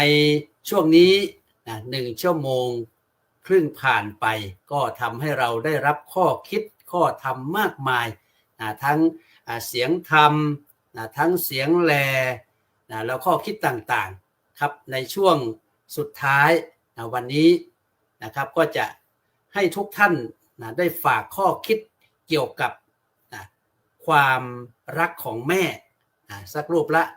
1-2 นาทีเพื่อเป็นการเพิ่มเติมนะครับในเป็นการส่งเสริมความรักที่คุณแม่เนี่ยมีต่อลูกนะถ้าไม่มีพ่อไม่มีแม่นะเราจะมีเราได้อย่างไรนะก็เวลาเด็กฝรั่งมาเนี่ยผมก็จะบอกตลอดเวลาว่า parents very important in your life now without parents without you you try to do the best you can you try to take care your mom your dad take care your family โอ้ผมพูดภาษาอังกฤษเนี่ยเด็กร้องไห้เลยครับร้องไห้เลยครับเพราะว่ามันฟังไม่รู้เรื่องครับผมก็มาฟังท่านอาจารย์สรายุทธครับย้อนไปเรื่อยๆนะครับคนละ2 นาที3 นาทีย้อนไปจนถึงนู่นแหละครับปิดรายการที่พระเดชพระคุณครับผมกับนิมนต์ครับสาธุกับขอบพระคุณครับก็เจริญพรญาติโยมนะฝากว่าเราต้องมีความระลึกได้สติสัมปชัญญะเนี่ยนะถ้อยล่างไปให้ได้นะเห็นแม่เห็นคนอุ้มท้องเนี่ยเราต้องนึกผมอาตมาภาพก็สอนเด็กๆสอนลูกศิษย์เนี่ยให้เรียนรู้จากเรื่องใกล้ตัวเป็นใครมาจากไหนนะกว่าจะมาเป็นเราในวันนี้นะย้อนไปดูนะท่านที่ยังมีพ่อแม่อยู่เนี่ยรีบนะกตัญญูอย่ารอนะอย่ารอให้สายเดี๋ยวก่อนไม่มีเวลายุ่งอย่างเงี้ยเป็นต้นก็มีคำก่อนว่านะข้าวขาดหม้อพ่อกับแม่แก้ปัญหาไข้ขาดยาพ่อกับแม่ช่วยแก้ไขพาขาดก้นพ่อกับแม่แก้กันไปบ้านขาดไม้พ่อแม่ปลูกลูกยังมีถ้าระลึกได้อย่างนี้เราก็จะเรียกว่ารู้คุณท่านแล้วก็รีบตอบแทนคุณซึ่งเป็นพื้นฐานของคนดีครับถูกครับผมเอาข้าวขาดหม้อแล้วต่อไปพระครูวินัยธรบุญกรจะขาดอะไรครับผมนิมนต์เลยครับในบุพการีในบุคคลผู้หาได้ยากมีอยู่2 อย่างคือบุพการีผู้มีอุปการะก่อนคุณพ่อคุณแม่นี่เป็นผู้ที่ทำอุปการะแก่เราก่อนในขณะในการลูกก็เป็นผู้ทำหน้าที่กตัญญูคือรู้คุณกตวิธีจึงได้ชื่อว่าเป็นบุคคลผู้หาได้ยากในหลักของทิศ6มันมีหน้าที่ของบุตรที่จะต้องทำต่อบิดามารดาแต่ก็มีหน้าที่ของบิดามารดาที่พึงกระทำต่อบุตรซึ่งถือว่าเป็นบุตรที่ดีซึ่งถือว่าเป็นบิดามารดาที่ดีคนโบราณเขากล่าวไว้ว่าขาดพ่อเหมือนทอหักถ้าขาดแม่ก็เหมือนแพแตกตอนนี้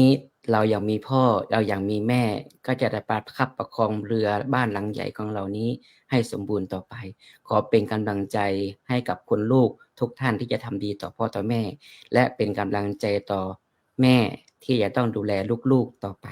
ขออนุโมทนาขอบคุณครับสาธุครับไปที่ท่านอาจารย์อิสรามาศครับท่านอาจารย์บุญกรบอกว่าขาดพ่อขาดแม่เหมือนขาดทอขาดแพนะท่านอาจารย์อิสรามาศขาดอะไรครับขาดควายหรือขาดวัวครับผมนิมนต์ครับ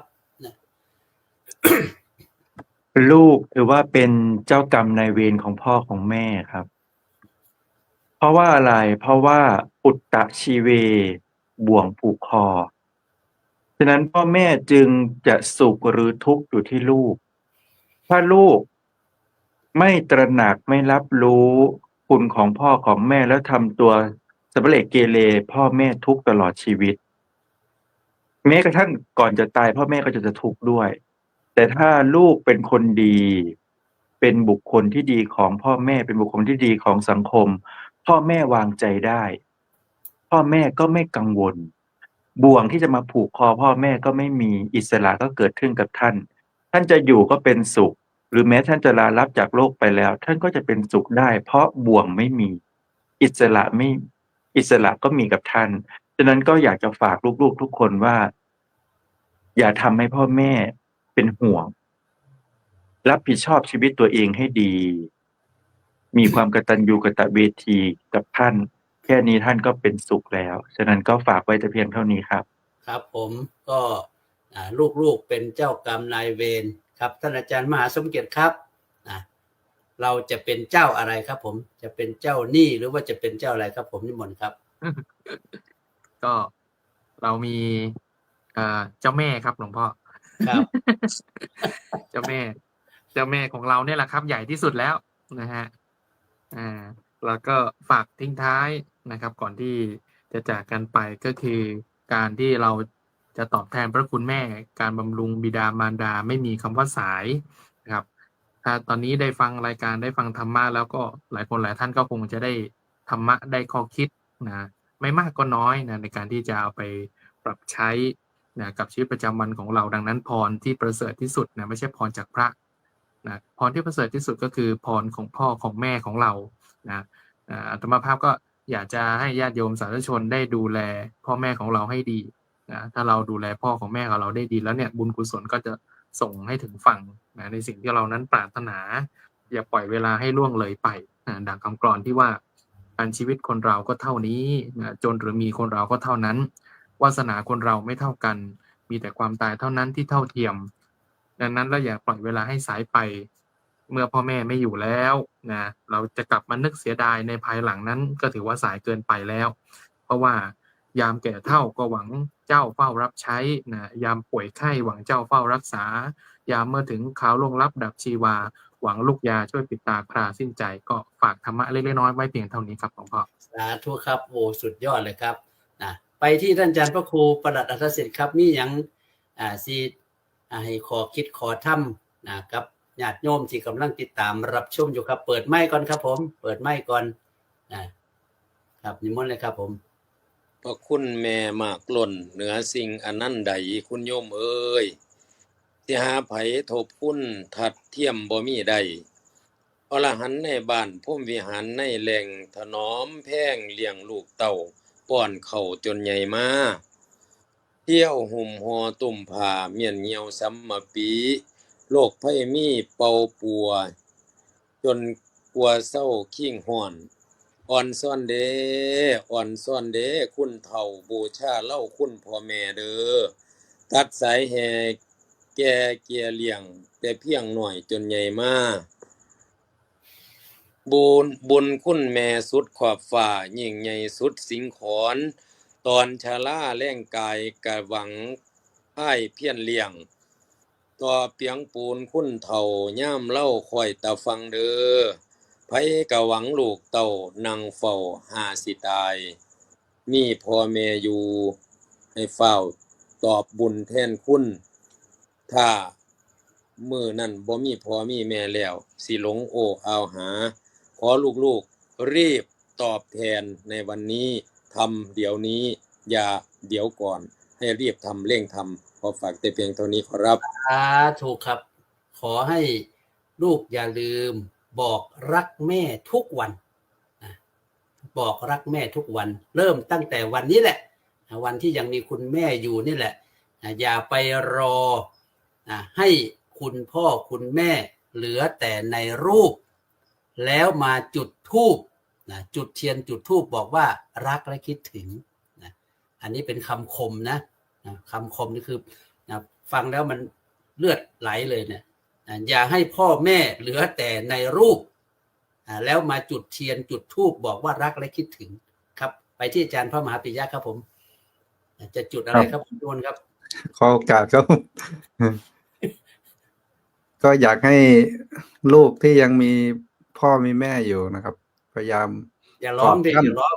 พูดธรรมดาก็ได้ไม่ต้อง พยายามกอดท่านแล้วก็บอกรักท่านแต่ถ้าบอกรักมันยากไปนะครับก็แสดงออกก็ได้ทำไงครับผมเหลือโยมพ่อเวลาที่เจอท่านก็พยายามกอดท่านเยอะๆแสดงความรักนะครับเกินนะครับผู้ชายด้วยกันหรือว่าบางทีบางลูกบางคนก็อาจจะอย่างนั้นก็แสดงออกก็ได้ด้วยวิธีอื่นๆที่เรามีทุกวันนี้ได้เนี่ยก็เพราะพ่อแม่ท่านมีส่วนสำคัญอย่างยิ่งนะครับตอนที่บวชพระนี่ผมเคยไปอธิษฐานนะคือประโยค9นี่เขาจะได้นิตยพัฒน์นะครับแต่ก่อนปีเดือนละ 2,400 บาทเป็นเงินนิตยพัฒน์ก็ไปอธิษฐานที่โบสถ์พระแก้วบอกว่าจะเอาเงิน 1,000 นะให้พ่อ500ให้แม่500แล้วก็ทำมานะครับแต่ตอนหลังถ้ามีก็ให้ท่านเรื่อยนะครับไม่เคยขาดนะตั้งแต่น่าจะ20 กว่าปีแล้วครับคิดว่าเราก็ทำตามที่พระเจ้าท่านสอนไว้ แล้วก็ทำให้เราเจริญรุ่งเรืองเพราะพรของพ่อแม่ แล้วเรามีลูกศิษย์เนี่ยเราก็พยายามสอนนะครับอาจารย์ ครับ นะอย่างเช่น พี่น้องชาวอเมริกันที่มาเรียนธรรมะด้วยมาปฏิบัติธรรมด้วยนี่สอนเรื่องความกตัญญูเนี่ยบางคนเนี่ยเขาห่างจากพ่อแม่เขาก็เริ่มเข้าไปใกล้ชิดนะครับ เช่นบางคนไม่เคยโทรหาพ่อเลย ไม่รู้กี่ปีกี่เดือนก็เริ่มโทรหา แล้วก็เริ่มมีความใกล้ชิดมีการเข้าไป แล้วก็เราก็พยายามป้อนเรื่องความกตัญญูเรื่องพุทธเจ้าที่เป็นแบบอย่างให้กับพวกเรานี่เขาก็ทำแล้วก็ทำให้ครอบครัวเขามีความสุขมากขึ้นโยมพ่อ หรือว่าโยมแม่ถึงแม้จะห่างกันก็ค่อยๆใกล้ชิดกัน อันนี้ผมว่าเป็นเรื่องที่ดีที่เราควรส่งเสริมครับผม ครับผมญาติโยมทั้งหลายเรามีโทรศัพท์มือถือกันทุกคนโทรศัพท์นี่ราคาเป็นหมื่นนะหมื่นอัพเลยนะโทรหาเพื่อนได้ทุกวันโทรหาคนรักได้ทุกวันเมสเสจคนนั้นคนนี้ได้ทุกวันแต่จะยกหูโทรหาแม่เนี่ยมีบ้างไหมลองคิดดูนะลองคิดดูว่าเราเคยโทรถามท่านไหมแม่จ๋าทานข้าวหรือยังแม่จ๋าเหนื่อยไหมแม่จ๋าหนูรักแม่นะแม่จ๋าแม่ต้องการอะไรบ้างสิ่งเหล่านี้เป็นยาใจเป็นยาใจเราบอกรักคนอื่นได้ทั่วทั้งโลกแต่บางทีเราลืมบอกรักคุณพ่อคุณแม่ที่เป็นพระประจำบ้านของเราน่าคิดมากครับไปที่คนที่รักแม่มากคนที่รักพ่อมากครับอย่างที่เป็นประธานนะครับเนี่ยผมรู้ว่าท่านรักพ่อรักแม่มากทุกครั้งที่พูดถึงพ่อถึงแม่ท่านจะน้ำตาไหลครับนิมนต์ครับผมเปิดไมค์ก่อนครับผมก็ผมว่า EP นี้เนี่ยญาติโยมที่อยู่ทางบ้านก็ร้องไห้ต้องเสียน้ำตากันหลายท่านเหมือนกันครับก็ ก่อนที่โยมพ่อจะเสียชีวิตเนี่ยผมมีโอกาสได้ไปอยู่กับท่านผมว่างๆผมก็บอกว่าโยมพ่อมาอาบน้ำกันดีกว่าแล้วก็วันไหนท่านต้องการก็ได้วันไหนหนาววันนี้กูหนาวกูไม่อาบวันนี้ถ้าไม่หนาวก็นั่งอาบในขณะที่ผมอาบน้ำให้ท่านเนี่ยท่านจะพูดว่าถึงจะอาบน้ำไม่กี่ครั้งก็ยังไม่มันตอบแทนบุญคุณกันไม่หมดหรอกแต่ตอบแทนบุญคุณกันไม่หมดแล้วก็คือโยมพ่อผมเนี่ยเป็นผู้ตลกจนถึงวินาทีสุดท้ายครับพ่อผมนะตลกแล้วก็ไม่มีความทุกข์อะไรกับแล้วก็ผมมาคิดดูนะตั้งแต่มารุ่นหลังๆเนี่ยผมได้ฟังข่าวได้อะไรบ้างผมว่าเด็กรุ่นหลังๆนี่ก็อวดดีรู้จักคำว่าอวดดีนะก็คือว่าเก่งกาจ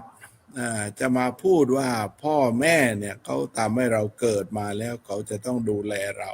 เขาจะต้องดูแลไปโดยหน้าที่ไม่มีบุญคุณอะไรอันนี้นี่เป็นลักษณะของการอวดดีนะลักษณะของการอวดดีถ้าเราไปศึกษาในเรื่องของพ่อแม่เนี่ยที่พระพุทธเจ้าพระองค์ได้ตรัสว่าเป็นครูคนแรกเนี่ยผมว่ามันไม่มีครูคนไหนที่ทำหน้าที่ได้ยิ่งใหญ่เท่ากับพ่อแม่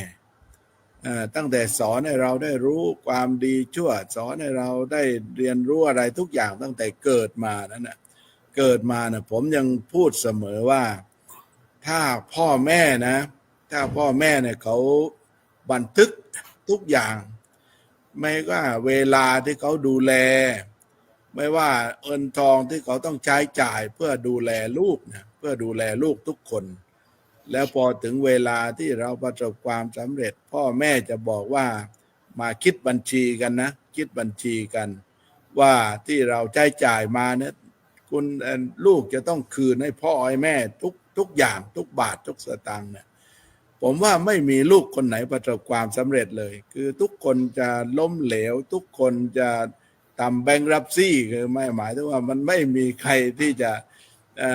ะเหลือเลยคือไม่ต้องจ่ายต้องหามาจ่ายมาอะไรคือมันเป็นเช่นนี้เพราะฉะนั้นรุ่นใหม่ๆเนี่ยก็ฝากว่า รุ่นใหม่ๆคนรุ่นใหม่ๆเนี่ยอย่าอวดดีอย่าอวดดีเราลองไปศึกษาหลักธรรมคำสอนในพระพุทธศาสนาให้เข้าใจแล้วแม้กระทั่งพระองค์เองนะพระองค์ยังต้องไปเทศนากับโยมพุทธมารดาเลยเพราะฉะนั้นเป็นเรื่องใหญ่มากวันนี้เป็นเรื่องใหญ่ครับก็ขอขอบคุณพระวิทยากรทุกรูปนะครับผมวันนี้เสียงแหล่ก็โหไปรอบพลิ้งผมฟังออกไม่หมดนะครับฟังออกนะอาจารย์พระครูอัตสิทธิ์แต่ว่าก็ไม่หมดครับแต่ผมก็รู้ในลีลาผมก็รู้ในน้ำเสียงผมถือว่าสุดยอดมากครับผมครับแล้วก็รูปอื่นๆด้วยครับก็ขอจบรายการเสวนาธรรมในวันนี้ครับผมครับผมกราบขอบพระคุณครับขอบพระคุณพระวิทยากรผู้ใจดีที่ท่านมีข้อธรรมนำสื่อสารฟังแล้วได้ปัญญาพาชื่นบานทุกวันวานฟังแล้วสบายใจดวงใจแม่ชื่อเรื่องในวันนี้เป็นเรื่องดีฟังแล้วแสนสดใสพระวิทยากรหน้าตาดีร่วมกันด้วยตั้งใจหน้าตาดีแล้วนะไม่ใช่ธรรมดานะบรรยายมาบรรยายเพื่อจะให้ได้ปัญญาวันนี้เชื่อเหลือเกินว่าท่านผู้ฟังจะได้ข้อคิดได้ปัญญาได้ความรู้เกี่ยวกับเรื่องความสำนึกที่ควรจะมีต่อพ่อแม่เจ้าคุณฤทธิ์ปรารภเรื่องพ่อแม่เป็นรักแท้ต่อลูกจริงๆหนาพ่อและแม่รักเราเหมือนดวงตารักของท่านมีค่ากว่าสิ่งใดพ่อแม่เนี่ยรักลูกเหมือนแก้วตาดวงใจเลยเพราะฉะนั้นท่านเจ้าคุณท่านได้พูดตั้งแต่เริ่มต้นคุณโยมเคโอบอกว่าเพิ่งได้ฟังเสียงเจ้าคุณฤทธิ์แสดงว่ามาทีหลังโยมนะท่านพูดก่อนแล้วเจ้าคุณฤทธิ์เนี่ยพระมหาปิยะท่านเป็นพระผู้บรรยายเพื่อจะให้โยมหญิงชายดูสดใสดูฟังท่านพูดไปเหมือนกับท่านจะร้องไห้นะฟังแล้วได้ข้อคิดต่อจิตใจฟังครั้งใดได้ธรรมะได้ธรรมนำชีวีนี่ท่านอาจารย์พระมหาปิยะท่านมีประสบการณ์เป็นนาคหลวงด้วยนะโยมนะเป็นนาคหลวงก็คือสอบประโยค9ได้ตั้งแต่เป็นสามเณรโยมชอบองค์ใดวันนี้นะโยมชอบองค์ใดเป็นกรณีพิเศษกดมาเลยนะบอกมาเลยนะว่าชอบองค์นี้เดี๋ยวเผื่อจะได้นิมนต์ท่านมาร่วมรายการอีกท่านอาจารย์พระครูประหลัดอัฏฐสิทธิ์จากบุรีรัมย์ไปไหนแล้วไปซะแล้วพอจะแนะนำขาดเอามาใหม่เอามาแล้วเดี๋ยวแนะนำท่านก่อนมาแล้วท่านอาจารย์พระครูประหลัดอัฏฐสิทธิ์จากบุรีรัมย์ผู้น้อมนำแหล่ธรรมอันสดสีเสียงอีสานฟังแล้วม้วนหรือดีขอน้องพี่ทุกท่านโมทนาเอาสาธุให้ท่านอาจารย์พระครูประหลัดอัฏฐสิทธิ์หน่อยครับสาธุอย่าลืมเด้อโยมเด้อถ้ามีโอกาสเดี๋ยวอาตมาจะนิมนต์ท่านมาร่วมรายการแลพระคุณแม่ให้เต็มเลยแล้วเราก็จะได้ร่วมทำบุญในการอุปถัมภ์พระเนรสามเณรของท่านมีเท่าไหร่ครับอาจารย์ตอนนี้อาจารย์พระครูอัฏฐสิทธิ์ครับผมมีเนรจักองค์ครับผมมี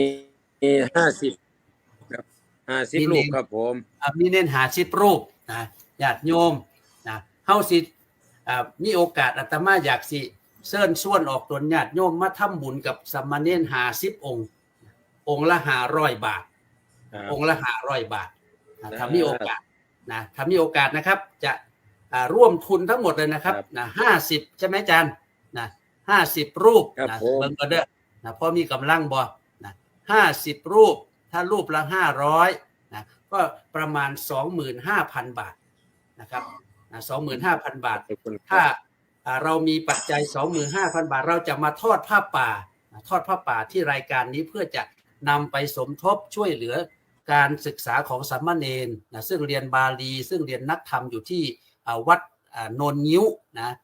50รูปละ500 บาทเชิญนะโยมนะตั้งแต่วันนี้ ตั้งแต่บัดนี้เป็นต้นไปอาตมาจะเป็นผู้ที่จะเป็นสะพานบุญในการที่จะนำปัจจัยส่วนนี้ไปถวายเป็นกองทุนการศึกษาของสามเณรรูปละ500 บาทนะส่วนท่านอาจารย์จะเอาไปมอบทุนการศึกษาให้กับสามเณรอย่างไรเดี๋ยวท่านก็จะมาพูดให้พวกเราฟังครับกราบขอบพระคุณครับท่านอาจารย์ครับท่านอาจารย์พระครูประหลัดดันทสิทธิ์ครับท่านอาจารย์พระมหาสมเกียรติจากวัดไทยพุทธารามนะครับฟังทุกยามได้ข้อธรรมนำศึกษามีเสียงแหล่เพราะทุกครั้งที่ท่านมาโมทนาชื่นชมจากดวงใจครับท่านอาจารย์พระมหาสมเกียรติเป็นพระหนุ่มครับอายุปีนี้เพิ่งเข้าสู่วัยเบญจเพสนะครับประมาณ25-26 ปีแล้วคุณแม่เนี่ยมาฟังด้วยคุณแม่อยู่ที่เพชรบุรีคุณแม่ทองฟาวเวอร์เนี่ยเห็นลูกชายออกรายการแล้วก็โอ้ชื่นใจน้ำตาไหลฟังแล้วนี่เขาเรียกว่าถ้าคำพูดของหลวงพ่อปัญญาว่ายังไงนรกสวรรค์ของพ่อแม่อยู่ที่การกระทำของลูกถ้าลูกทำดีพ่อแม่ก็ขึ้นสวรรค์ถ้าลูกทำชั่วพ่อแม่ก็ตกนรกเพราะฉะนั้นเป็นความภาคภูมิใจมากท่านอาจารย์พระมหาอิสดามาศประกาศธรรมช่วยน้อมนำข้อธรรมนำสดใสพูดเรื่องแม่ฟังแล้วประทับใจพูดเพื่อให้ลูกปลูกความดีท่านอาจารย์อิสดามาศเป็นพระหนุ่มเหมือนกันเป็นพระนักเทศทุนเล่าเรียนหลวงด้วยนะไม่ธรรมดากว่าจะผ่านมาถึงวันนี้ได้เนี่ยต้องผ่านร้อนผ่านหนาวผ่านข้อคิดข้อธรรมมามากมายมีโอกาสจะนิมนต์ท่านมาออกรายการมีโยมหลายท่านชอบใจบอกว่าแม่วันนี้ครูบาอาจารย์พูดดีมากเลยชอบองค์ไหนแจ้งมาเลยนะโยมนะยกเว้นพิธีกรพิธีกรนี่ไม่ต้องไปพูดอะไรเยอะนะเพราะว่าเจ็บคอนะครับท่านอาจารย์สรายุทธนะครับสอนธรรมนำข้อคิดเพื่อชีวิตของผู้ฟังจงสดสีนะครับขอพระคุณด้วยน้ำใจและไมตรีรายการนี้ถ้าดีกดแชร์เลยครับถ้าดีนี่กดแชร์ไปเลยไม่ต้องกดบุ๊กนะ this is a book เนี่ยไม่เท่าไหร่แต่ว่า this is a share นี่โอ้แชร์กันไปเรื่อยๆนะครับพระอาจารย์สรายุทธเป็นรายการทำเสียงเนอนะครับน่าฟังมากมีโยมหลายท่านบอกว่ารายการนี้มันมิกเหลือเกินคำว่ามิกก็คือหลายรสหลายชาติถ้าไม่มีเสียงธรรมเสียงเนอไม่มีรายการเสียงอีสานไม่มีเสียงใต้เนี่ยมันก็รู้สึกว่าไม่สนุกนะครับโยมบันเดอร์บอกว่านั่งหน้าจอไม่อยากลุกไม่อยากให้จบไวต้องจบนะโยมเพราะว่า7 โมงนี่อาจารย์บุญยกรจะรีบไปทำวัดแล้วอีก3 นาทีเดี๋ยวต้องแนะนำท่านก่อนเดี๋ยวท่านจะไปก่อนท่านอาจารย์พระครูวินัยธรบุญยกรสอนธรรมนำข้อคิดเพื่อชีวิตของผู้ฟังจงสดสีขอบพระคุณด้วยน้ำใจและไมตรีรายการนี้ถ้าหากว่าดีกดไลค์เลยครับท่านอาจารย์บุญยกรก็สุดยอดครับท่านอาจารย์สรายุทธเสียงเนอจากสุพรรณฟังทุกวันทำงานไม่นิ่งเฉยสาธุชนทุกท่านคงคุ้นเคยไม่ละเลยจงนำไปใส่ใจส่วนตัวผมตัวอาตมานี่แหละพระครูรัตนปัญญาวิเทศเนี่ยถ้าลงเทศเนี่ยมันจะลงแบบไหนเนี่ยเวลาคำกลอนเนี่ยไม่พิเศษก็